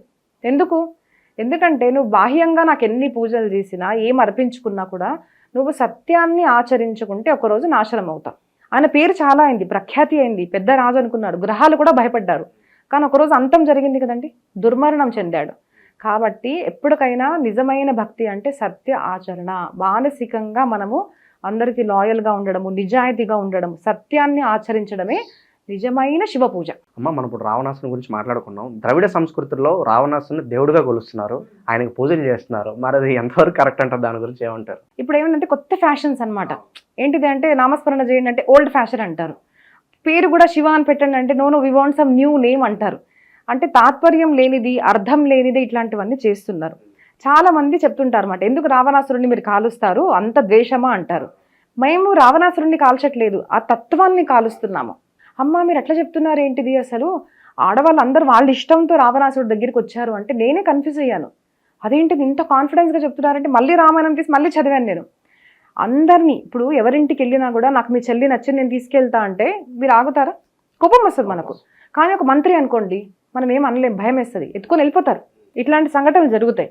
So ఎవరు అక్క చెల్లి అమ్మ ఎవరింటికి వెళ్ళినా ఇప్పుడు యక్షులు నాగులు గంధర్వులు దేవతలు, అంతేకాకుండా సొంతం కుబేరుడి యొక్క అంటే సొంతం తమ్ముడి యొక్క కొడుకు భార్యని అంటే సొంతం కోడల్ని రేప్ చేశాడు తను, రంభని. That is there in Valmiki Ramayan. అప్పుడు తను రంభ ఏం చేసింది అంటే బ్రహ్మదేవుడి దగ్గరికి వెళ్ళి, ఏంటి బిల్లి ఇలా తప్పుడు మనిషికి ఎందుకు పవర్స్ ఇచ్చారు, మీరు దీంట్లో మార్పులు చేయాలి అంటే, అప్పుడు రావణాసురుడు ఏ స్త్రీకి కూడా నచ్చకుండా తను ముట్టుకున్నాడు అంటే తన శిరానికి ఒక 1000 బుక్కలు అయిపోతాయి అని చెప్పిన తర్వాత హీ డిడ్ంట్ టచ్ సీతమ్మ తల్లి. అలా ఉండడం వల్ల ముట్టుకోలేదు. కానీ చాలా మంది ఏమనుకుంటారు, స్వతహాగా ఆయన చాలా సీతమ్మని ఏం చేయలేదు, జస్ట్ ఎత్తుకెళ్ళాడు మాత్రం అని చెప్పి చాలా మంది భావిస్తూ ఉంటారు. ఇది రావణాసురుడు తన మంత్రితో చెప్పినట్టు వాల్మీకి రామాయణంలో ఉంది. శతకోటి ప్రవిస్తరం, కోటి రామాయణాలు ఉన్నాయి, అన్నిటికీ నమస్కారం. కానీ authentic Ramayanam is Valmiki Ramayanam. Because రాముడు ఉన్న కాలంలో రాయబడింది, రాముడికే వినిపించబడింది, రాముడు దాన్ని స్వీకరించబడింది అనమాట. సో వాల్మీకి ఉన్నప్పుడు రాశారు, సీతమ్మ తల్లి ఆయన ఆశ్రమంలో ఉన్నప్పుడు రాశారు, వాల్మీకి పుత్రులు చెప్పారు అది. కాబట్టి that is most authentic Ramayanam, దాంట్లో రాసి ఉంది. ఇప్పుడు మీరు అట్లాంటి వాళ్ళని పూజించారనుకోండి, మనం ఏం చేయలేం. అంటే మీ భార్య అక్క చెల్లెని తీసుకెళ్ళినా మీకు ఏం లేదు, వాళ్ళ విజ్ఞతగా వదిలేయాలి. అలాంటి వాళ్ళు మీరు దేవుడు అనుకుంటే మీరు మా కోసం అసురులు, కానీ రాముడు మాత్రం మా కోసం రావుడు. రావణాసురుడు is always A villain, evil, అంతే ఈవిల్. అట్లాంటి వాళ్ళకి మనం ఎప్పుడు కూడా ఏ ధర్మమా ఈ ప్రాంతం వాడా అన్నది కాదు. పరస్త్రీని చెడుగా చూశాడు అంటే, సొంతం తమ్ముడు ఉన్నా కూడా సుగ్రీవుడు అంటే వాలి వాజ్ వెరీ పవర్ఫుల్. వాలి గనక రాముడితో ఉంటే సీతమ్మ తల్లి ఈజీగా దొరికేది. కానీ నా సీత నాకు దొరుకుతుంది అని స్వార్థం ఆలోచించకుండా నువ్వు నీ తమ్ముడి యొక్క భార్యతో దురాచారం చేశావు కాబట్టి రామ కిల్డ్ హిమ్, చంపేశాడు, శిక్షించాడు. ఎందుకు? పరస్త్రీని ఎప్పుడు కూడా చెడు దృష్టితో చూసే వాళ్ళని శాసించాలని పరమాత్మ అంటాడు. అక్కడ స్వార్థం చూడకూడదు. అది మనకు సనాతన ధర్మం చెప్తుంది. మీకు సనాతన ధర్మంగానే మీరు వ్యతిరేకంగా ఉండాలి అంటే మీకు ఒక దండాలు. మేడం అలాగే ఇందాక శివరాత్రి గురించి మాట్లాడుకున్నప్పుడు జాగారం చేస్తూ ఉంటారు. జాగారం అంటే కేవలం మెలకు ఉండడమా? ఇప్పుడు యువత చాలా మంది నైట్ అంతా మెలకు ఉండి సినిమాలు చూస్తూ ఉంటారు నైట్ అంతా. అసలు ఏంటి జాగారాన్ని, ఏంటి, ఎలా చేయాలి దీన్ని? యాక్చువల్లీ అండి శివరాత్రి అని ఉంటుంది కదా, దానికి 2 అర్థాలు ఉన్నాయి. అమ్మవారి పూజ శివుడి పూజ కూడా రాత్రి చేస్తే చాలా మంచిది అని మనకు శివరాత్రి టైం అంటే శివపురాణంలో కూడా చెప్పబడ్డారు అనమాట. సో రాత్రి అంటే ఏంటిది, మన 1 డే ఈజ్ డివైడెడ్ ఇంటూ ప్రహర్, హిందీలో సంస్కృతంలో చెప్పాలి అంటే. సో ప్రహర్ అంటే ఏంటిది, ఈవినింగ్ 6 to 9 ఒక ప్రహర్, 9 నుంచి 12 ఒక ప్రహర్, ఇది మధ్య ఈవినింగ్ ప్రహర్ అనమాట. నైట్ ప్రహరం అంటే 12 to 3, 3 to 6 ఇలాగా 4 ప్రహరంగా రాత్రిని ఇచ్చేశారు. So 4 3s 12 hours. అదే డే కూడా పొద్దున మార్నింగ్ 6 to 9 ఒక ప్రహర్ 3 hours, 9 to 12 ఒకటి, 12 to 3 ఒకటి, 3 to 6 ఒకటి, ఇది పొద్దున. అయితే రాత్రి 4 ప్రహరాలు ఏదైతే ఉన్నాయో ఆ 4 ప్రహరాల్లో కూడా శివుడు పూజ చేస్తే చాలా మంచిది. దాంట్లోనూ ఉత్తమమైనది అంటే 3 నుంచి 6 దాకా, 12 నుంచి 3 దాకా కూడా సెకండ్ అనమాట. సో రాత్రి మేలుకొని పరమాత్మ యొక్క పూజ చేయడము చాలా మంచిది అంటారు. కాబట్టి మన మామూలుగా ఆ శివరాత్రి, మన పెద్ద శివరాత్రినే కాకుండా మాస శివరాత్రిలో కూడా మనం ఎప్పుడన్నా శివారాధన చేస్తే మీరు చూడండి, ప్రదోషం కూడా ఈవినింగ్ టైంలో. సో ఈవినింగ్ 6 to మార్నింగ్ 6 దాకా కూడా ఆ సమయంలో శివుడి యొక్క పూజ చేయాలి అని అంటారన్నమాట. సో ఆ టైంలో సినిమాలు చూడడం కాదండి. ఎందుకంటే మన దగ్గర మెయిన్ ఒక త్యోహారం అంటే ఒక ఫెస్టివల్ చేస్తున్నాము అంటే ఇంద్రియ నిగ్రహం ఈజ్ ఫస్ట్ థింగ్. ఇప్పుడు ధ్యానం గురించి మాట్లాడతారు చాలామంది, ఫ్యాషన్ అయిపోయింది ధ్యానం, మెడిటేషన్ చేస్తామంటారు. But you directly go to meditation. మాకు సమాధి వచ్చేసింది, మాకు షట్చక్రాలు యాక్టివేట్ అయ్యాయి, ఇట్లాంటివన్నీ చెప్తూ ఉంటారు. బట్ వేరే ఫస్ట్ బిగినింగ్ థింగ్ ఏంటిది, యమ నియమ ఆసన ప్రాణాయామ. ఇప్పుడు మీరు భాగవత కథ వినడానికి కూర్చోవాలంటే అమ్మ అంతసేపు కూర్చోలేమో అంటారు. అది కథ వదిలేసేయండి, సింపుల్ థింగ్. ఒక్క ప్లేస్లో మీరు ఇలా ఎంతసేపు కూర్చోగలుగుతారు ఏం చేయకుండా, వితౌట్ ఫోన్. ఎందుకంటే ఫోన్ ఉంటే ఎంతసేపు అన్నా కూర్చుంటాం మనం. ఏమైతుందంటే ఇట్లా కూర్చోగానే యాంగ్జైటీ, ఇంకా ఫోన్ చూడలేదు గంట సేపటికైనా వెంటనే ఫోన్ కావాలి మనకు, ఏదో ఒకటి కావాలి, ఏదో ఆలోచన కావాలి. ఏమీ చెయ్యకుండా మీరు ఎంతసేపు ఒకటే ఆసనంలో ఇలా కూర్చోండి, కాళ్ళు ఇలా ఎనీథింగ్, వజ్రాసన ఎనీథింగ్, ఎంతసేపు మీరు ఏం చెయ్యకుండా ఇలా కూర్చుంటారో that is called us Haasan Siddhi. So యమ నియమ ఆసన ప్రాణాయామ ఇవన్నీ వస్తాయి తర్వాత. ఇప్పుడు 8th stage is some meditation. So main ఏంటిది, యమ నియమ, దాంట్లో ఇంద్రియ నిగ్రహము, ఎంత చూడాలి, ఎంత తినాలి, ఎంత పడుకోవాలి, ఇవి నియమితంగా ఉంటేనే మీరు కూర్చోగలుగుతారు. ఇప్పుడు మేము 5 hours కూర్చుంటానండి ఒకసారి, ఆన్ స్ట్రెచ్ కూర్చుంటాను నేను. అంతసేపు ఎలా కూర్చోగలుగుతాను? We follow certain rules. కొన్ని ఇంద్రియాలకి ఏం చూడాలి, ఎంత పడుకోవాలి, ఎంత తినాలి అవి పాటించుకుంటే కూర్చోలేము. కూర్చోలేకుంటే ధ్యానం ఎలా చేస్తారు? సో ధ్యానం కూర్చోలేకుంటే షట్చక్రాలు ఎలా యాక్టివేట్ అవుతాయి? సో మొత్తం ఫ్యాషనబుల్ అయిపోయిందనమాట యాక్చువల్లీ టుడే. సో మనం ఎప్పుడు కూడా ఫస్ట్ యమ నియమ ప్రాణాయామ అన్నవి ఇవి మనం ఆలోచిస్తేనే ఏదన్నా ఒక సాధన చేసినట్టు. సో మీరు వ్రతం చేయండి, ఉపవాసం చేయండి, పూజ, ఇప్పుడు శివరాత్రి పూజ, ఫస్ట్ మీరు కూర్చోవాలి కదా. ఆ కూర్చొని మనకు టైం లేదనమాట, మనకు అంత పేషెన్స్ లేదు. సో సినిమా చూసుకుంటే ఎంతసేపు అన్నా కూర్చుంటాం, పూజ చేయలేము. So main thing is Dasara, Diwali, Shivaratri, anything మీరు ఎంత నిగ్రహంగా ఉంటారు, ఎంత అంటే తక్కువ చూడాలి, పిచ్చి అన్ని తక్కువ చూసి శివుడినే చూస్తూ ఉండాలి. దట్ ఈస్ ద రీజన్ అభిషేకం నామస్మరణలో ఉండాలి ఫస్ట్ ఆఫ్ ఆల్. ఇప్పుడు మనం అభిషేకం చేస్తాం కదండి, చాలా మందికి ఏమంటారు అంటే ఆ అభిషేక జలధార ఏదైతే ఉందో అది ఒక్క క్షణం కూడా ఆగకూడదు అంటారు. వెంటనే ఆగింది అనుకోని ఏమన్నా లోపల పడి ఏమన్నా వెంటనే భయపడతారు, అరే అభిషేకం అయిపోయింది. దానికోసం కాదు, ఎందుకు అంటే నిరంతరంగా మీ ధ్యానం ఆ శివలింగం మీద ఉండాలి. జల పడుతుందా లేదా తగ్గిందనగానే వెంటనే వాటర్ వేయాలి. సో టు స్టే ఫోకస్డ్, ఆ కారణం మీకు చెప్పారన్నమాట. సో ఒక్క నిమిషం కూడా ఆ జలధార ఆగకూడదు. సో మీరు ఫోకస్డ్గా, ఆ ఫోకస్ ఎలా ఉండగలుగుతారు? మీరు కూర్చుంటే కదా. సో యమ నియమ, అప్పుడు ఆసన, అప్పుడు ప్రాణాయామం, దెన్ మీరు కూర్చుంటేనే కదా మీ బ్రీత్ మీద మీరు ఫోకస్ చేయగలిగేది. సో ప్రత్యాహార, ఇలా తర్వాత వస్తాయి ఇవన్నీ. సో ఫస్ట్ థింగ్ ఈజ్ యమ నియమ పాటిస్తేనే మీది ఏ పూజ అన్నా కూడా ఫలిస్తుంది. సో ఫస్ట్ థింగ్ ఈజ్ రాత్రి పూజ చేయాలి అంటే మనం ఉపవాసంగా ఉండడం ఈజ్ ఇంపార్టెంట్. ఉపవాసము అంటే తినకపోవడం కాదు, లేదంటే కొన్ని విశిష్ట పదార్థాలు తినడం కాదు. ఇప్పుడు ఇటువైపు సౌత్ ఇండియాలో ఉపవాసం అనగానే మేము జస్ట్ దోశ తిన్నామండి అంటారు. మేము అంటే నేను పేరు పెట్టడం లేదు, కానీ మేము ధాన్యాలు తీసుకోము, అంటే ఫ్రూట్స్ మీద ఉండాలి. ఫస్ట్ అయితే నిర్జలం ఉండలేము అంటే జలం తీసుకోండి, వాటర్. జలం మీద కూడా ఉండలేమంటే పాలు, ఫ్రూట్స్ తీసుకోండి. అది కూడా తీసుకోలేము, మాకు ఇంకేదన్నా కావాలి అంటే అప్పుడు ఈ ఉపవాసం యొక్క పదార్థాలు ఇప్పుడు సగ్గు బియ్యం ఇవన్నీ వస్తాయి కదండి, అవి తినకుండా ఉంటే బెటర్. కానీ ఇంకా అవి తీసుకోవడం, కానీ ఫ్రూట్స్, పాలు దీని మీద కనుక మనం చేస్తే మంచిదన్నమాట. సో ఇలా నోటికి మనం ఉపవాసం. వాట్ అబౌట్ కళ్ళకు ఉపవాసం అంటే ఏంటిది? ఉపవాసము దేవుడికి దగ్గరగా ఉండడము. సో మీరు సినిమాకి దగ్గరగా ఉంటున్నారంటే ఉపవాసం ఎలాగైపోయింది? సో ఆ టైంలో అన్న అట్లీస్ట్ బుక్స్ చదవండి, పరమాత్మవి, టెంపుల్కి వెళ్ళి అభిషేకంలో కూర్చోండి. మీరు చేస్తే మంచిదే. ఎవరైనా చేస్తున్నారు అలాంటి వాళ్ళ ఇంటికి వెళ్ళి కూర్చోండి. ఉపవాసం అంటే నాకు మనసుకి అనిపిస్తుంది సినిమా చూడాలని, కానీ నా కళ్ళకి నేను ఉపవాసం చేస్తున్నాను. ఏంటిదంటే I will stay closer to Shiva on this day. ఫోకస్గా ఉంటాను, నేను శివుడిని చూస్తాను, ఉపవాసం దగ్గరగా ఉంటాను, కళ్ళ ద్వారా, చెవి ద్వారా నమశివాయ వింటాను. నేను చేయలేనంటే ఎవరైనా చేస్తుంటే అక్కడికి వెళ్తాను. ఉపవాసము, స్మరణ చేస్తాను. కష్టంగా ఉంటాయి ఇవన్నీ, కానీ ఆ రోజు పరమాత్మ కోసం నేను చేస్తాను అన్నదాన్ని ఇంద్రియ నిగ్రహము అంటారు. ఉపవాసము, దానికి దగ్గరగా ఉండడం. సో ఇలాగా కాన్షియస్గా చేయాలి, అర్థం చేసుకొని చేయాలి. సో ఇది మనకు నిజమైన పూజ. మేడం అలాగే మాస శివరాత్రి మనకి ప్రతి నెల కూడా మాస శివరాత్రి వస్తుంది. మాస శివరాత్రికి మహాశివరాత్రికి రెండింటికి తేడా ఏంటి మేడం? మహాశివరాత్రి అంటే ఈ రోజు అంటే ఫాల్గుణ కృష్ణ పక్షంలో ఉంటే ఒక మాసంలో 2 పక్షాలు ఉంటాయండి, 15 days. సో ప్రతిపద నుంచి పౌర్ణిమ, తర్వాత ప్రతిపద నుంచి అమావాస్య. సో ప్రతిపద నుంచి అమావాస్య, పాడ్యమి నుంచి అమావాస్య, దాన్ని కృష్ణపక్షము అంటారు. శుక్లపక్షము ఇస్ ప్రతిపద నుంచి పౌర్ణిమ. సో కృష్ణపక్షంలో చతుర్దశి అంటే 14th day, అమావాస్యకు ముందున్న రోజు మనకు శివరాత్రి అనేది వస్తుంది, ప్రతి మాసం వస్తుంది. సో ఫాల్గుణ మాసంలో వచ్చే శివరాత్రి రోజు ఆ శివలింగం ప్రకటన అవ్వడము, ఆ లీల జరగడము జరిగింది కాబట్టి ఈ రోజు స్మరించి, ఈ లీలను స్మరించి సత్య ఆచరణ చేసే వారికి, రాత్రి నన్ను పూజించే వారికి నా కృప దొరుకుతుంది అని చెప్పడం వల్ల ఈ మాస శివరాత్రి, మెయిన్ శివరాత్రిని మనం చేసుకుంటాం. సో అది మనము ఇంకోటి ఇందాక చెప్పడం మర్చిపోయాను. రాత్రి అంటే ఇంకోటి ఏంటిది అంటే, రాత్రి అంటే చాలా మంది ఏమనుకుంటారు, రాత్రి ఈజ్ నాట్ నైట్. రాత్రి అంటే అంధకారము, రాత్రి ఈజ్ అజ్ఞానము.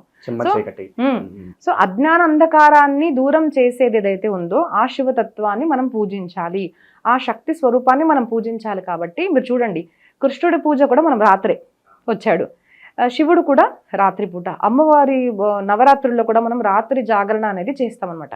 ఎందుకంటే ఫస్ట్ థింగ్ నాకు ఏమనిపిస్తుంది అంటే, డే అంతా మీరు ఎంత బిజీగా ఉన్నా నైట్ బిజీ అని చెప్పలేం కదా. పబ్ పార్టీకి వెళ్ళడానికి మీరు ఎలాగైతే ఉండగలుగుతారో it is possible, it is not difficult. మనసులో కోరిక ఉంటే ఖచ్చితంగా చేయగలుగుతాం. సో రాత్రి సమయం లేదని ఎవరు అనలేరు, అందరికీ సమయం ఉంటుంది. సెకండ్ థింగ్ ఈజ్ ఆ అజ్ఞాన అంధకారాన్ని దూరం చేసే శక్తులు కాబట్టి రాత్రి సమయంలో మనము ఉపాసన అన్నది చేసే విధానం మన దగ్గర ఉంది. సో అన్ని రాత్రి ఉంటాయి అనమాట. మేడం చాలా మంది రుద్రాక్షలు ధరిస్తూ ఉంటారు. ఏకముఖ రుద్రాక్ష, పంచముఖ రుద్రాక్ష ఇవన్నీ ధరిస్తూ ఉంటారు. నిజంగా అవి ధరించడం వల్ల పుణ్యం కలుగుతుందా? అసలు ఈ రుద్రాక్షల గురించి ఏమంటారు మీరు? ఖచ్చితంగా అండి. ఎందుకు అంటే ఇప్పుడు చాలా వృక్షాలు ఉన్నాయి మన సృష్టిలో. కానీ రుద్రాక్షానికి ఒక ప్రాముఖ్యత ఏంటిది అంటే రుద్రుడి అక్షం అంటే కళ్ళల్లో నుంచి నీళ్లు పడ్డాయి అనమాట. శాకంబరి దేవి స్టోరీ కూడా ఇలాగే ఉంటుంది. ఎప్పుడైతే సమాజంలో అందరూ బాధపడుతున్నారో అలాంటప్పుడు అమ్మవారి కళ్ళల్లో నుంచి నీళ్లు కింద పడి ఆ నీళ్ళ ద్వారా సృష్టి అనేది మొదలైందనమాట. మళ్ళీ చెట్లు రావడము, అన్నం అనేది అందరికీ దొరికింది. సో శాకంబరి తన అందరికీ కూడా అన్న ప్రసాదాలు అన్ని ఇచ్చింది కాబట్టి అమ్మవారు. సిమిలర్లీ మన అందరి బాధల్ని చూసి వీళ్ళ బాధలు తొలగిపోవాలి అని తన కళ్ళల్లో నుంచి పడిన నీళ్లు ఏదైతే ఉందో దాంట్లో నుంచి వృక్షం వచ్చింది, రుద్రాక్షము. సో దానికి కొన్ని విధాలు వేరేగా ఉంటాయి అనమాట. ఒక ఏకముఖి, ద్విముఖి, సో అన్నిటికీ కూడా వేరే వేరే కారణాలు ఉన్నాయండి వేసుకోవడానికి కూడా. శివపురాణంలో డీటెయిల్గా వస్తుంది. పుణ్యం దొరుకుతుందా అంటే నమ్మకం ఉంటే పుణ్యం ఉంది, నమ్మకం లేకుంటే పుణ్యం లేదు. సో కొంతమంది ఏమనొచ్చు అంటే నమ్మకం మీదే కదా పుణ్యము అంటారు. కాదు, చూడండి మనం పూజ చేస్తున్నాము, బట్ నాకు భావనే లేదనుకోండి నా పరమాత్మ అనేసి, అప్పుడు చేసినా ఒకటే చేయకున్నా ఒకటే. పుణ్యం దొరుకుతుంది, చేసినా చేయకున్నా కూడా కొంచెం దొరుకుతుంది. కానీ నమ్మకంగా చేసినప్పుడు ఇంకా పుణ్యం దొరుకుతుంది. చాలా మంది ఆ రుద్రాక్షలు ధరిస్తూ ఉంటారు, కానీ చేయాల్సిన తప్పులు చేస్తూ ఉంటారు, ఏదో కవరప్ కోసం జస్ట్ వేసుకుంటూ ఉంటారు. ఏమన్నా ఫలితం ఉంటుందా మేడం? అసలు ఉంటుందండి. సో ఏంటిదంటే ధరించడం వల్ల ఖచ్చితంగా ఫలితం అనేది ఉంటుంది. కానీ ఆచరణ కూడా చేసామనుకోండి ఇంకా ఫలితం ఉంటుంది. ఎగ్జాంపుల్ చెప్పాలి అంటే ఇప్పుడు ఇక్కడ మంట పెట్టారనుకోండి, మీరు తెలిసి తెలియకుండా ఇలా ముట్టుకున్నాను. సో నాకు తెలియకుండా ముట్టుకున్నా కూడా దాని గుణం ఏంటిది? కాల్చే గుణం. అది నా చెయ్యి కాలుస్తుంది. అరే అరే శిల్ప గారు తెలియకుండా చేయబెట్టారు కదా అని తన కాలకుండా ఉండదు. అగ్ని తత్వం ఏంటిది అంటే కాలుస్తుంది.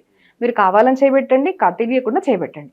సిమిలర్లీ తులసిమాల, రుద్రాక్షము ఇవన్నీ కూడా దాని యొక్క ఫలితం దానికి ఉంటుంది, మనకు పుణ్యం అనేది ఇస్తుంది. కానీ ఏదన్నా చేస్తున్నప్పటికీ కూడా దానితో పాటు మనం కొన్ని రూల్స్ పాటించామనుకోండి, there will be difference. Example, ఇప్పుడు భగవత్ కథాశ్రవణం వల్ల పుణ్యం వస్తుంది అని మనకు భాగవతంలో వస్తుంది, శివపురాణంలో వస్తుంది, దేవి భాగవతంలో వస్తుంది.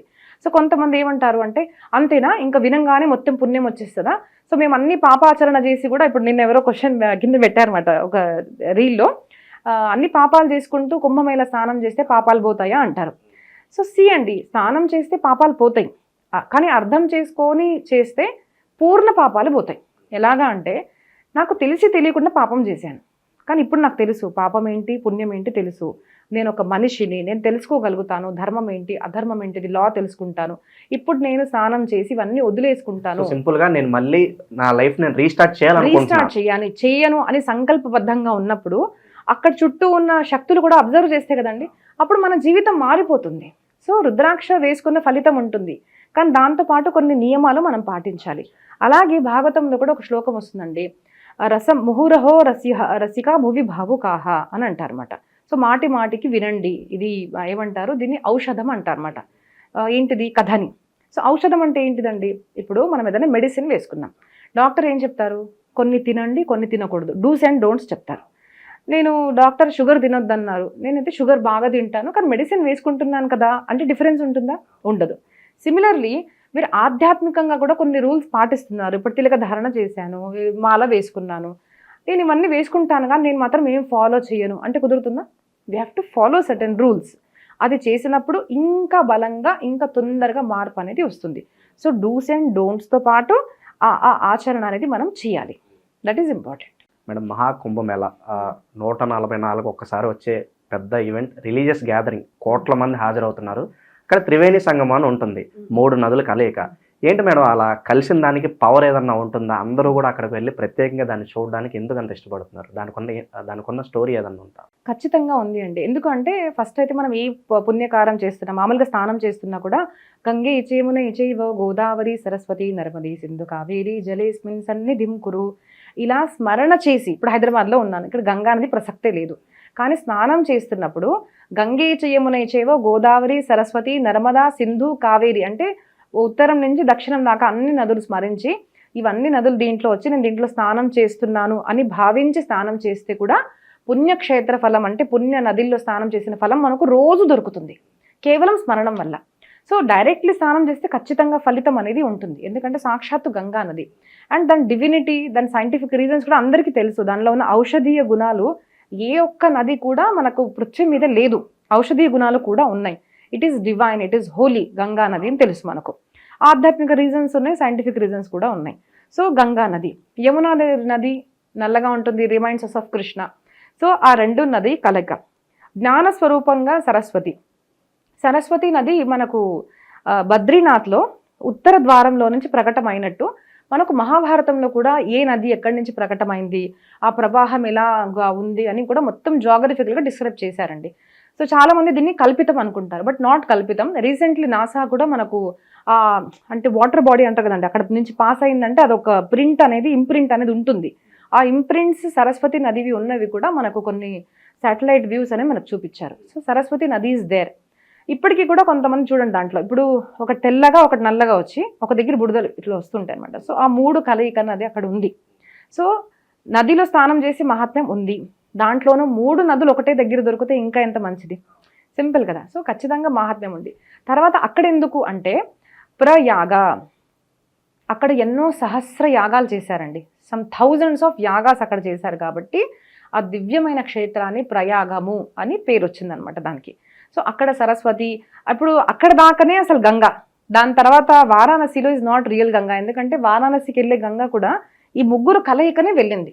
సో నిజంగా మీకు గంగాజలం కావాలి అంటే ప్రయాగలో తీసుకోవాలి అంటారన్నమాట. బికాజ్ అక్కడ దాకా మాత్రమే శుద్ధమైన గంగా, దాని తర్వాత వెళ్ళి గంగా నది మొత్తం వీళ్ళు ముగ్గురు కలయికతోనే వెళ్ళింది అంటారు. సో అక్కడ ఖచ్చితంగా ఇంపార్టెన్స్ ఉంది.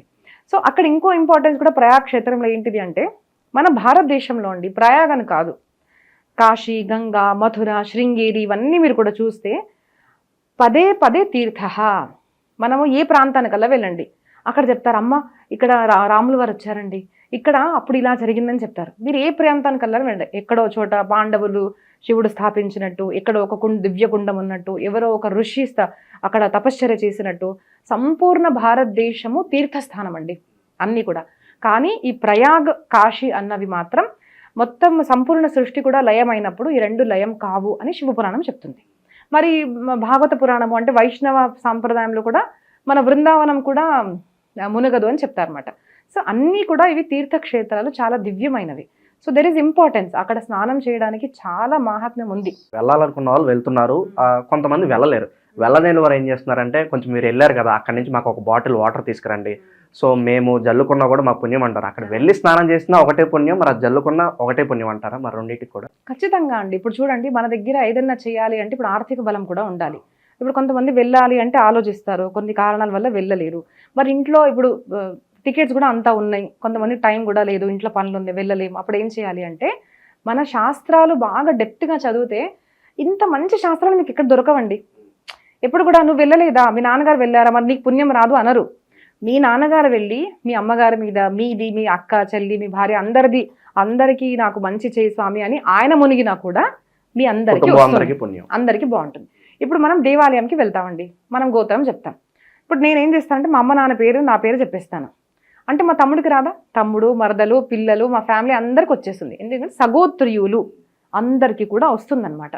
సో అలాగే ఒక్క మనిషి వెళ్ళి చేసినా కూడా, వాళ్ళ స్మరణ చేసుకుంటూ స్నానం చేసినా కూడా పుణ్యం అనేది దొరుకుతుంది. బికాజ్ మన శాస్త్రంలో స్మరణతో చేసిన ఏదైతే కార్యాలు ఉన్నాయో దానికి ఎక్కువ మహాత్మ్యం దాని బాడీ.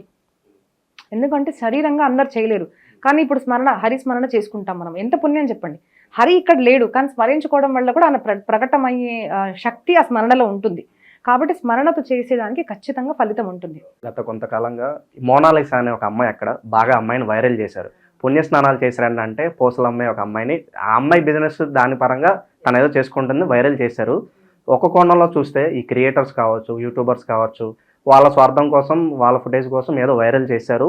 కాస్త అమ్మాయి కళ్ళు బాగుండొచ్చు, అందం బాగుండొచ్చు, ఇదంతా ఒక కోణంలో ఆలోచిస్తే అంత కోట్ల మందిలో కేవలం ఆ అమ్మాయి మాత్రమే వైరల్ అవ్వడానికి, అంటే అంత పబ్లిసిటీ రావాలంటే నేటి సినిమా స్టార్స్ కావచ్చు కొన్ని కోట్లలో ఖర్చు పెట్టాలి. మరి అంత కోట్ల మందిలో ఆ అమ్మాయి అక్కడ స్పెషల్ అట్రాక్షన్ నిలవడానికి ఈ other side of the coin ఆలోచిస్తే ఏమై ఉంటుందట? ఇప్పుడు కొంతమంది అంటే, నాకు మీరు ఎలా సౌండ్ అవుతున్నారంటే పుణ్యఫలం అనుకుంటున్నారు, బట్ నేను పాపఫలం అనుకుంటున్నానండి. అలా అంతమందిలో అమ్మాయి వైరల్ అవ్వడం అది ఖచ్చితంగా పాపం అంటారు. పాపమే, ఎందుకంటే పాపం చక్కటి మంచి అమ్మాయి చేసుకుంటుంది. సరే, అక్కడ ఫేమస్ చేసిన తర్వాత మీరు ఏమడుగుతున్నారు? మొనాలిసా తుమ్ సినిమా మే కామ్ కరోగి క్యా? ఒక సెల్ఫీ ఇస్తారా? సినిమాలో యాక్ట్ చేస్తారా? సినిమాలో యాక్ట్ చేస్తారా? చుట్టూ అమ్మాయిలు ఉన్నారా, అబ్బాయిలు ఉన్నారా? అబ్బాయిలు ఉన్నారు. అబ్బాయిలు ఉన్నారు. అబ్బాయిలందరూ ఇప్పుడు మనం, నా తమ్ముడే అనుకోండి, ఒక అమ్మాయి వెంట అలా తిరుగుతూ ఫోటోలు దిగుతున్నా అంటే మనం ఏమనుకుంటాం? వి డోంట్ అప్రిషియేట్ కదా. అలాంటి అందరు అబ్బాయిలు వెళ్ళి అమ్మాయిల్ని తన లిటరల్లీ ఇలా పెట్టుకొని అలా వెళ్ళిపోతుంది అంటే తనకి ఎంత బాధ పెట్టారు చూడండి. సో ఏ రకంగా కూడా తనకు సుఖము మంచిదైతే ఏం కలగలేదు. సరే ఒక మళ్ళీ మేకప్ అంతా చేసి ఫోటో చూపిస్తున్నారు అండ్ ఆ సినిమా మీ అవగిగా అంటున్నారు.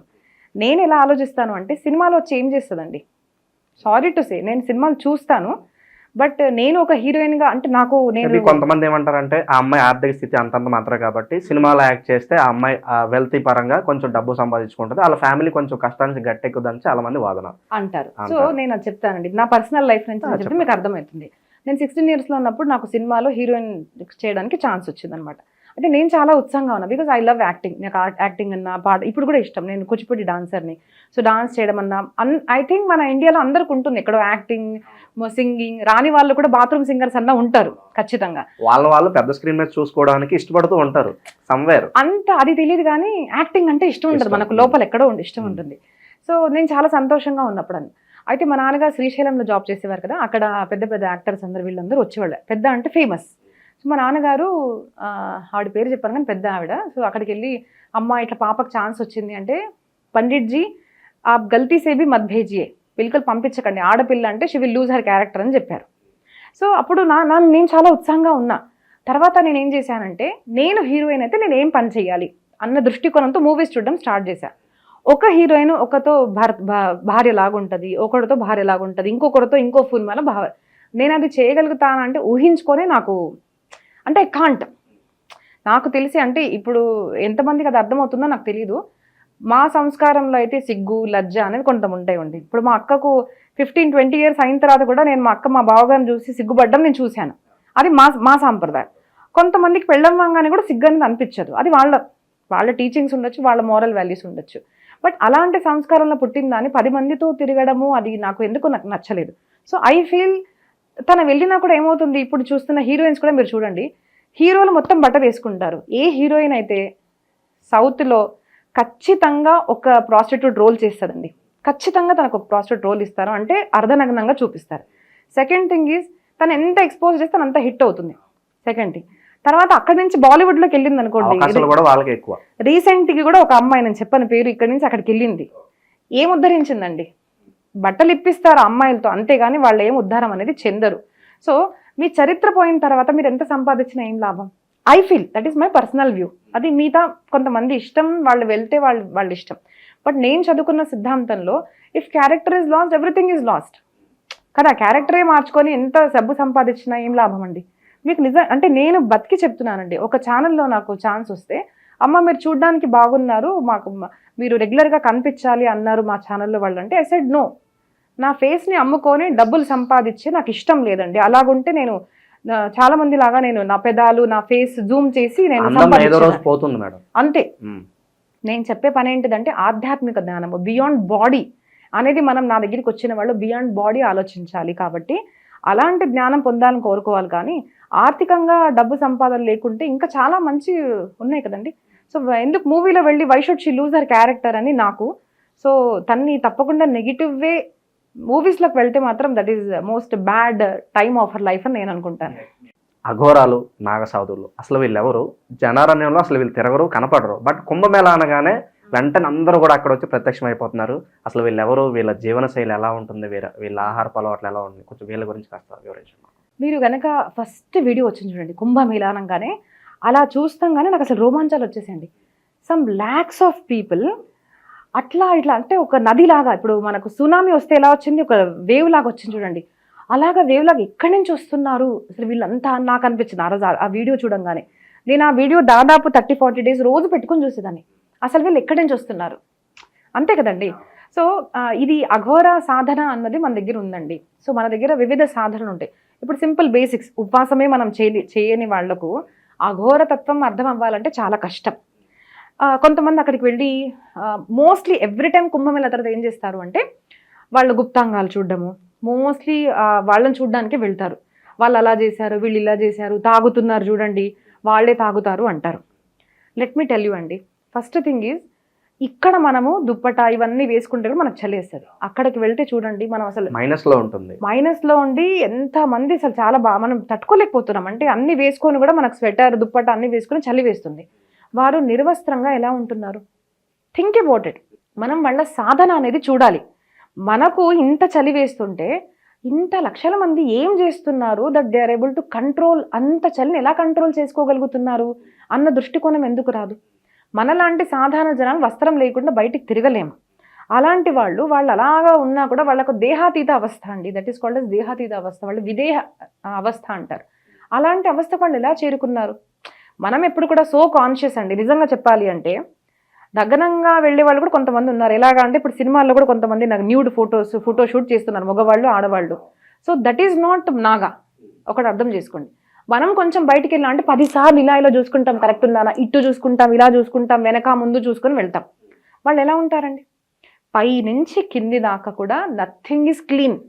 అన్ని పెద్ద పెద్ద గోర్లు, ఏది కూడా క్లీన్గా ఉండదు, జస్ట్ భస్మం ధరిస్తారు, ఉంటారు. మీరు ఒక్క రోజు ఉండి చూడండి, అలాగా ఉండలేం మనము. అబ్బా బాగున్నానా లేదా 10 సార్లు. ఆ మేకప్ వేసుకున్న తర్వాత కూడా హీరోయిన్లు 10 సార్లు చూస్తారు. సినిమాకి వెళ్ళామంటే, పెళ్లికి వెళ్ళామంటే 1000 సార్లు మీరు చూసుకుంటారు. సో మీ బాడీ కాన్షియస్నెస్ వాళ్ళకు ఉంటుందని ఫస్ట్ ఎవ్వరు అనుకోవద్దు. వాళ్ళు సాధకులు. ఆ అవస్థకు చేరుకోవాలి అంటే వాళ్ళు ఎన్నో తపశ్చర్య చేశారు కాబట్టి చేరుకున్నారు. సో అక్కడికి కూడా వెళ్ళి చెత్తలాగా, సినిమాలాగా, ఆ దరిద్రం ఫోన్లో ఏదైతే చూస్తారో అట్లాంటి వీడియోలు చూడడమైనా, అక్కడికి వెళ్ళి వాళ్ళ గుప్తాంగాలు చూడడమైనా ఒకటే అనుకుంటాను నేను. అక్కడ మనము వాళ్ళ సాధన తెలుసుకోవాలి. ఆ కుంభమేళాలు అండి, అఘోరీలు, దేవతలు, యక్షులు, నాగ కిన్నరులు అంటే దివ్య దేశం నుంచి కూడా అక్కడికి వచ్చి వివిధ రూపాలు ధరిస్తారు. ఎంతో మందికి అనుభూతి చెందుతుంది. 1000 years నుంచి అక్కడికి వచ్చిన వాళ్ళు ఒక రూపం ధరించి అక్కడ పక్కన ఉంటారు. అక్కడికి వెళ్ళి సాధన తెలుసుకోవడానికి వెళ్ళండి.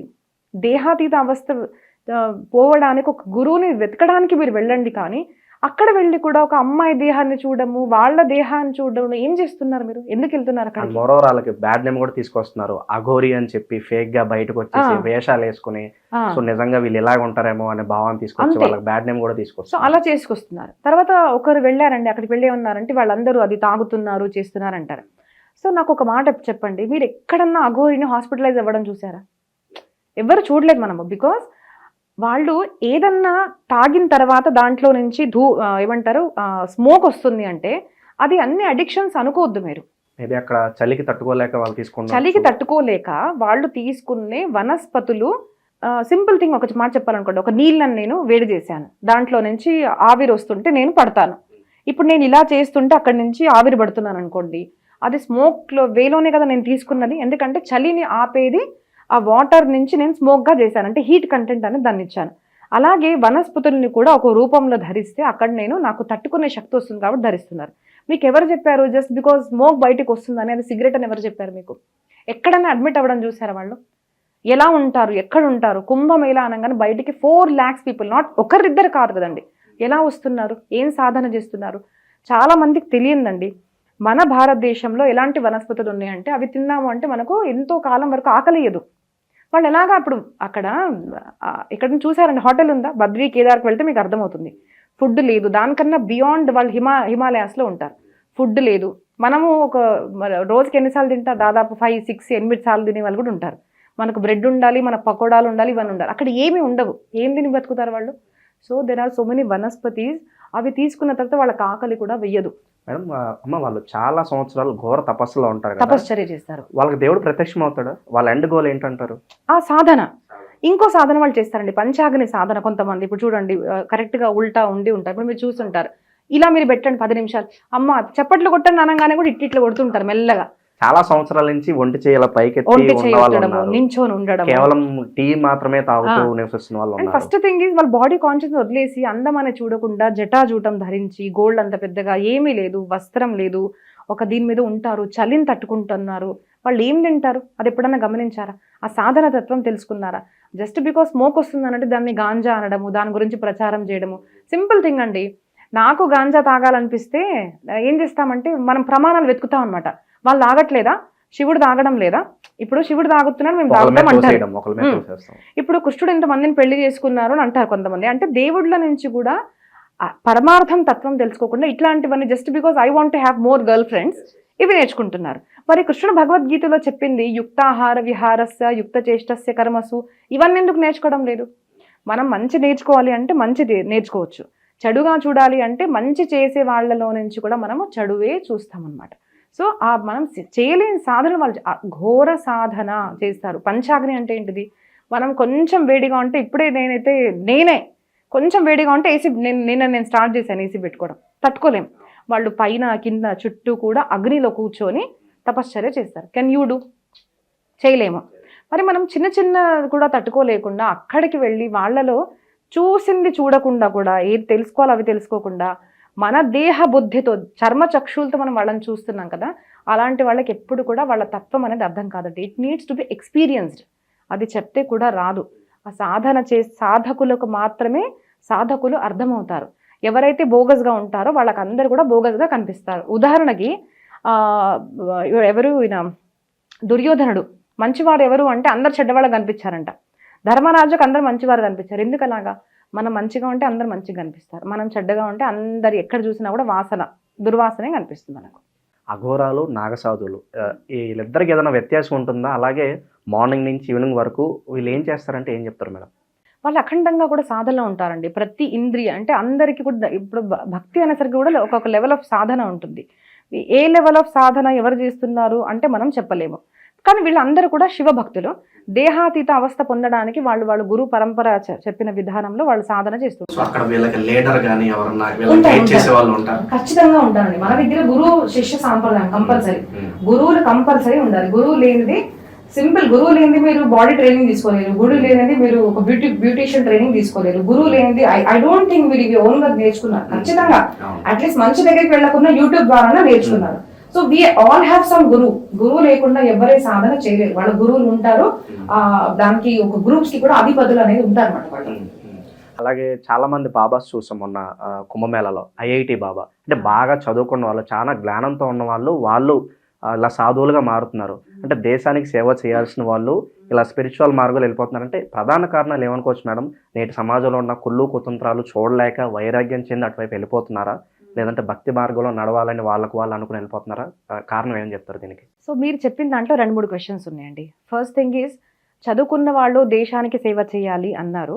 సో ఇండైరెక్ట్లీ మీ క్వశ్చన్ ఏంటిది అంటే the people who are spiritual వాళ్ళు దేశానికి ఏం సేవ చేయడం లేదు అంటారు. కైండ్ ఆఫ్ అనుకుంటారు.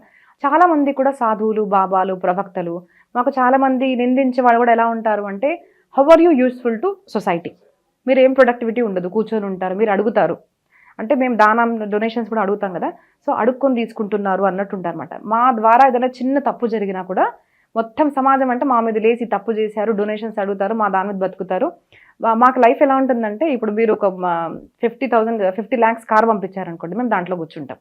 వెంటనే కొంతమంది ఫోటోలు తీసి 50 lakhs కార్లో కూర్చున్నారు, మా దాని మీద రిచ్ లైఫ్ స్టైల్ అంటారు. ఇప్పుడు కొంతమంది కాటన్ వేసుకున్నారు నేను, కొంతమంది పట్టిస్తారు, అది కూడా వేసుకుంటాం. అది వేసుకోగానే వెంటనే ఫోటోలు తీసి వీళ్ళు ఇలా బతుకుతున్నారు అనుకుంటారు. బట్ మేము వెనక చేసే కార్యము మా సాధన ఎవ్వరు కూడా చూడరు. రీసెంట్గా ఒక కాల్ వచ్చింది నాకు. ఆయన ఏమన్నారు అంటే అక్క నాకు ఆ పేరు గుర్తు రావట్లేదు. సో ఒక దేశంలో ఆ పర్సన్ లీడర్గా అవ్వకూడదు అని, ఐ థింక్ ఆస్ట్రేలియా అనుకుంటా, రాకుండా మొత్తం అంతా చూశారంట. కానీ ఫైనల్లీ ఆయన గెలిచాడు. సో ఆయన ఏమన్నాడంట, ఇప్పుడు ఉన్న సమాజంలో most of the youth are addicted. Drugs కన్నా కానివ్వండి, ఏదో చెడు దానికి అందరు అడిక్ట్ అయి ఉన్నారు. సో ఈ అడిక్షన్స్ని దూరం చేయడానికి ఒక మంచి యూత్ మన యూతే కదండి, ఏ దేశానికైనా, ఆస్ట్రేలియా, అమెరికా, ఇండియా, ఎక్కడ యూత్ కావాలి. ఇప్పుడు మీరు కనుక చూశారు అంటే most of the youth is addicted to something. చెడు చూడడము, చెడు తినడము, చెడు స్మెల్ చేయడము, సంథింగ్ అడిక్టెడ్ ఉన్నారు. అడిక్టెడ్ ఉన్న వాళ్ళు సమాజానికి ఏం భవిష్యత్తు ఇస్తారండి? సింపుల్ థింగ్ నేను ఒకటి అడుగుతానండి. ఇంత చదువుకున్న వాళ్ళు కదా, ప్రతి ఒక్క హీరో గురించి నేను మాట్లాడతాను, ప్రతి ఒక్క డైరెక్టర్ గురించి నేను మాట్లాడతాను, ప్రతి ఒక్క ప్రొడ్యూసర్ గురించి మాట్లాడతాను. చాలా చదువుకున్నారు కదా, మాలాంటి వాళ్ళు బూర్కులు కావచ్చు, ప్రవక్తలు. మరి ఇంత చదువుకున్న వాళ్ళు ఒక హీరో అంటే ఎవరు? ఒక హీరో అంటే నా దృష్టికోణంలో Swami Vivekananda, Krishna, who is doing good to the society. My Guruji is my hero. మంచి చేస్తున్నారు.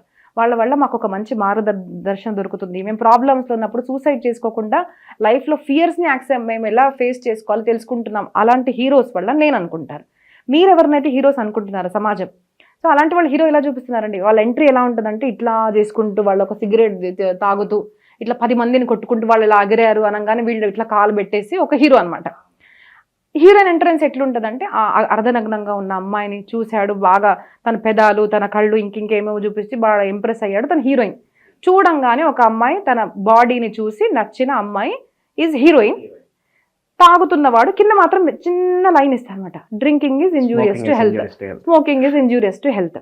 So are you people educated are we people educated? ఆయన ఏమన్నారు అంటే, ఈరోజు సమాజంలో ఎవరైతే అడిక్టెడ్గా ఉన్నారో వాళ్లకు దీని నుంచి దూరం తీసుకెళ్ళడానికి స్పిరిచువాలిటీ ఒక్కటే మార్గం అని చెప్పారంట. నేను అది ఎప్పుడైనా గుర్తొస్తే మీకు చెప్తాను తర్వాత పేరు. అండ్ ఆయన చెప్పే అవసరం లేదు, వి ఆల్ నో. ఇప్పుడు సద్గురు కానివ్వండి ఆర్ మై గురూజీ కానివ్వండి, మేము అందరం ఏం చేస్తున్నాము, మాకు కూడా ప్రాబ్లమ్స్ ఉంటాయి. బట్ ఆ ప్రాబ్లమ్స్ని మేము ఫేస్ చేసి మేము బయటకు వస్తున్నాము, ఇంత పని చేస్తున్నాము అంటే వాట్ ఈజ్ మా పవర్, మా స్ట్రెంగ్త్ ఏంటిది? చాలామంది అంటారు అక్క మీలో తేజం ఉంది అంటారు. వాట్ ఈస్ దట్ తేజం? దట్ తేజం doesn't come with lights and all. That తేజం comes with the spiritual practice we do. ఎందుకు నేను చెప్తే 1,00,000 మంది వింటారు? ఎందుకు మా గురువు చెప్తే ఇంతమంది ఎందుకు వింటున్నారు? ఎందుకు ఇన్ని సంవత్సరాల నుంచి ఏ బుక్స్ కూడా రాయబడినా, ఇప్పుడు శ్రీల ప్రభుపాద లేకున్నా కూడా ఒక సంస్థ ఎందుకు ఇంత నడుస్తుంది? ఆయనలో ఏముందండి? ఆయన చూడ్డానికి అందంగా లేడే, పొట్టిగా ఉండేవారు, ఆ ముక్కు పెద్దగా ఉండేది, ఏముంది ఆయనలో? శారీరక ఆకర్షణ లేదు. బట్ ఆయనలో ఏముంది?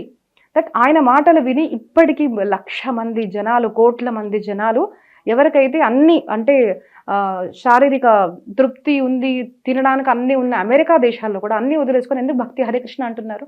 What is there? That is spirituality, that is divinity.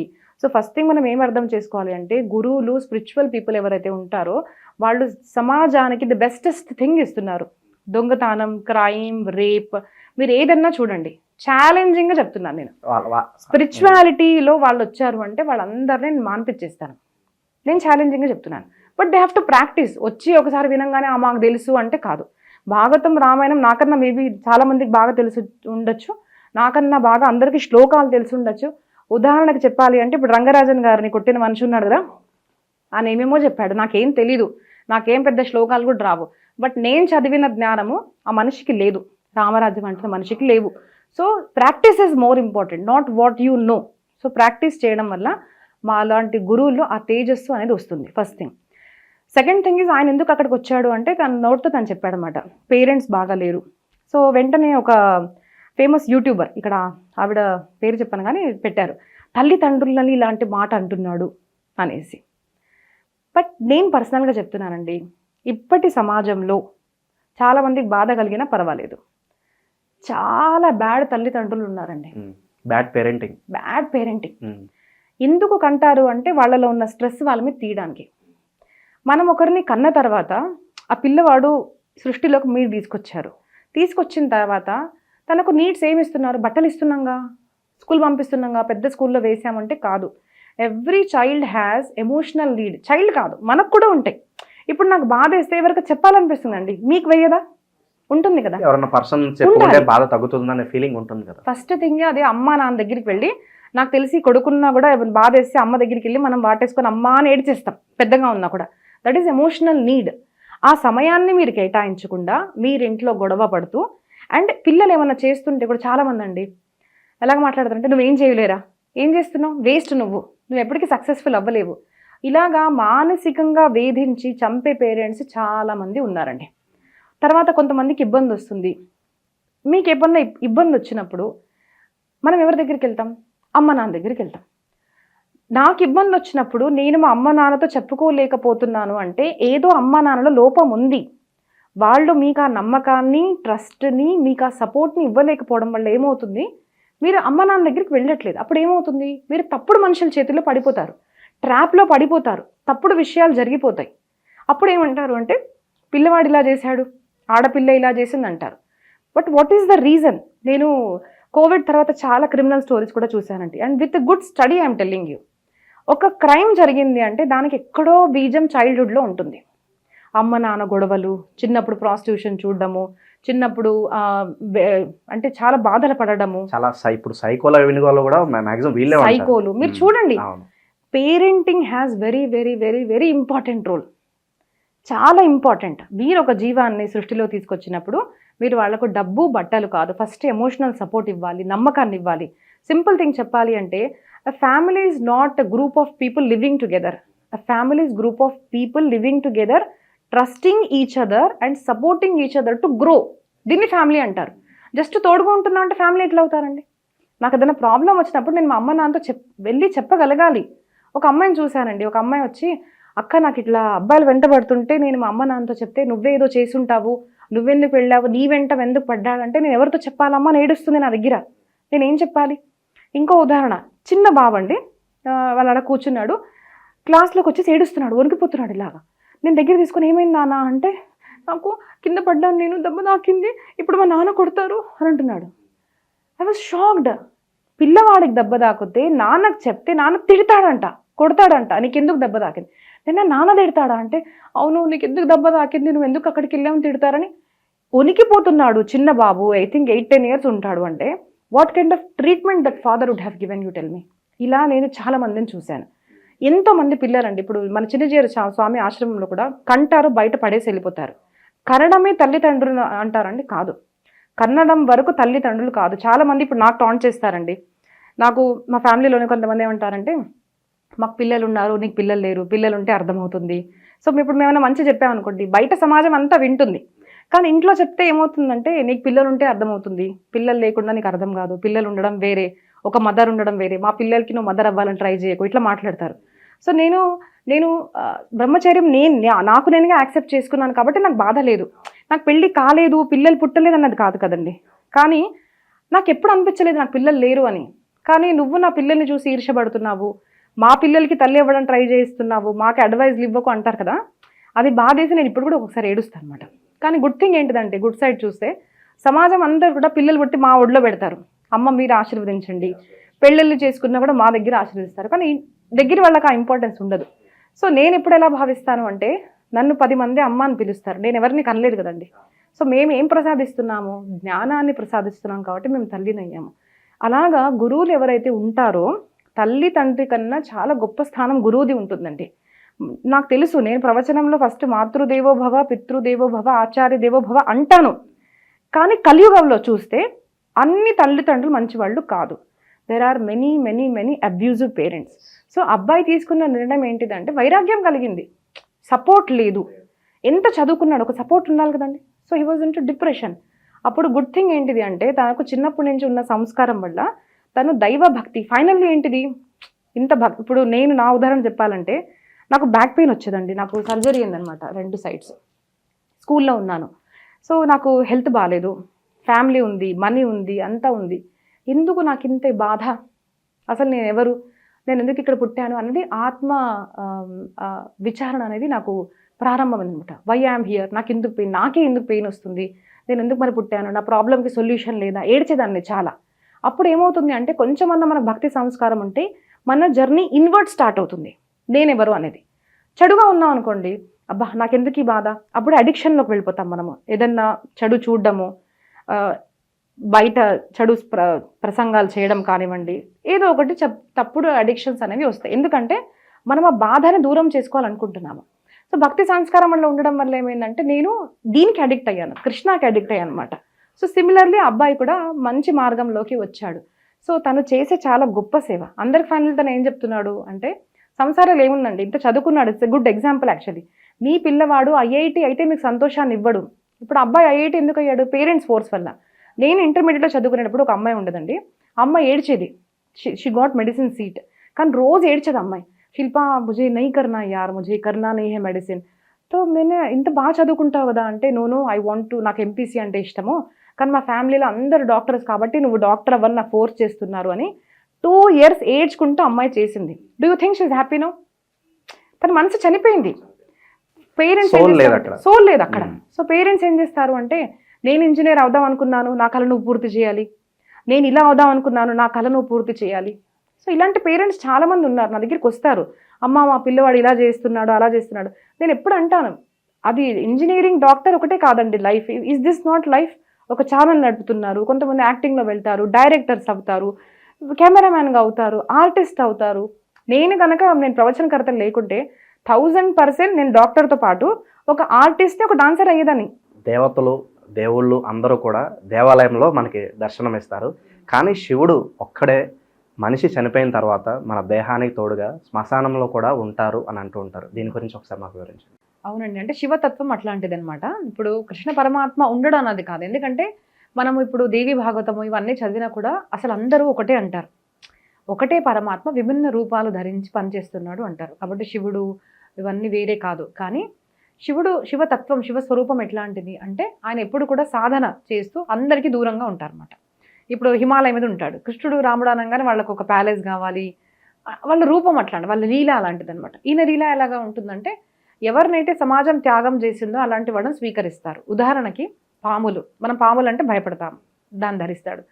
సంపూర్ణ సృష్టిలో చాలా అంటే హీనమైనది ఏంటిది అంటే శ్మశాన ఇది భస్మము, దాన్ని ధరించి దాన్ని భస్మంగా మార్చిన వాడు శివుడు, అంతే కదండి. శ్మశానంలోకి మనం వెళ్ళాము అంటే స్నానం చేస్తాము, అలాంటిది శ్మశానంలో ఉన్న రాఖని అది తీసుకొచ్చి బూడిదని తీసుకొచ్చి ఆయన పెట్టుకోగానే అదే విభూతిగా మారిపోతుంది. అంటే దాన్ని మంచిగా చేసేవాడు, ఒక పాజిటివ్ ఎనర్జీని ఇచ్చేవాడు శివుడు. తర్వాత శివుడు తలలో కూడా చూడండి హాఫ్ మూన్ ఉంటారు అనమాట. దానికి కూడా అంటే పెద్ద స్టోరీ ఉంది. ఏంటిది అంటే ఒక పూర్ణంగా ఉన్నప్పుడు ఎవరన్నా తోడుగా ఉంటారు, అంటే నువ్వు హ్యాపీగా ఉన్నా, మంచిగా ఉన్నా, సక్సెస్గా ఉన్నా నీతో ఉంటారు. కానీ ఎప్పుడైతే నువ్వు హాఫ్గా ఉంటావో, శక్తిహీనంగా ఉంటావో, అప్పుడు నేను నీతో ఉంటాను అని ఏమంటారు మనకు మొదటి జ్యోతిర్లింగం దాని యొక్క కథలో సోముడికి శాపం అనేది దొరుకుతుంది. సో అప్పుడు తనతో అంటారన్నమాట, మంచిగా ఉన్నప్పుడు నీతో ఉంటారు, కానీ ఎప్పుడైతే నువ్వు తక్కువగా ఉంటావో అప్పుడు నీతో నేను ఉంటాను అని ఆ స్వరూపాన్ని తను జటలో ధరించింది అని చూపిస్తారన్నమాట. సో అలాగా జీవుడు, భూతాలు ప్రేతాలు అంటే అందరు భయపడతారు.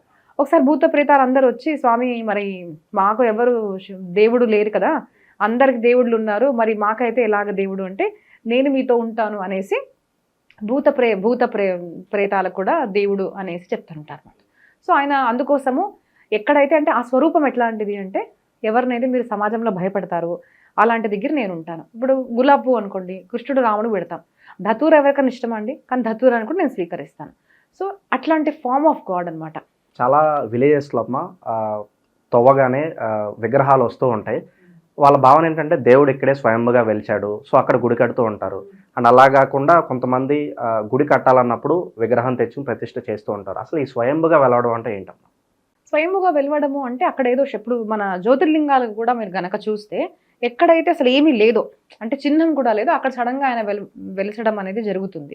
సో అలాగా అక్కడ ఆయన స్థానం ఎంచుకున్నాడు కాబట్టి పవిత్ర స్థానంగా భావించి అక్కడ మనం పూజలు అనేవి చేసుకుంటారు.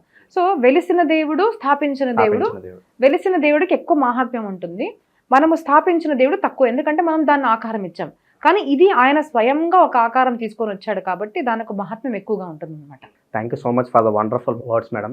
శివుని గురించి, శివతత్వం గురించి, సనాతన ధర్మం గురించి ఎన్నో విశేషాలు తెలియజేశారు. మీ ద్వారా ఎంతో జ్ఞానాన్ని మేము కూడా సంపాదించుకున్నాము. ముందుగా మీకు కూడా మహాశివరాత్రి శుభాకాంక్షలు మేడం. ధన్యవాదాలు. మీకు కూడా శుభాకాంక్షలు అండి. ధన్యవాదాలు.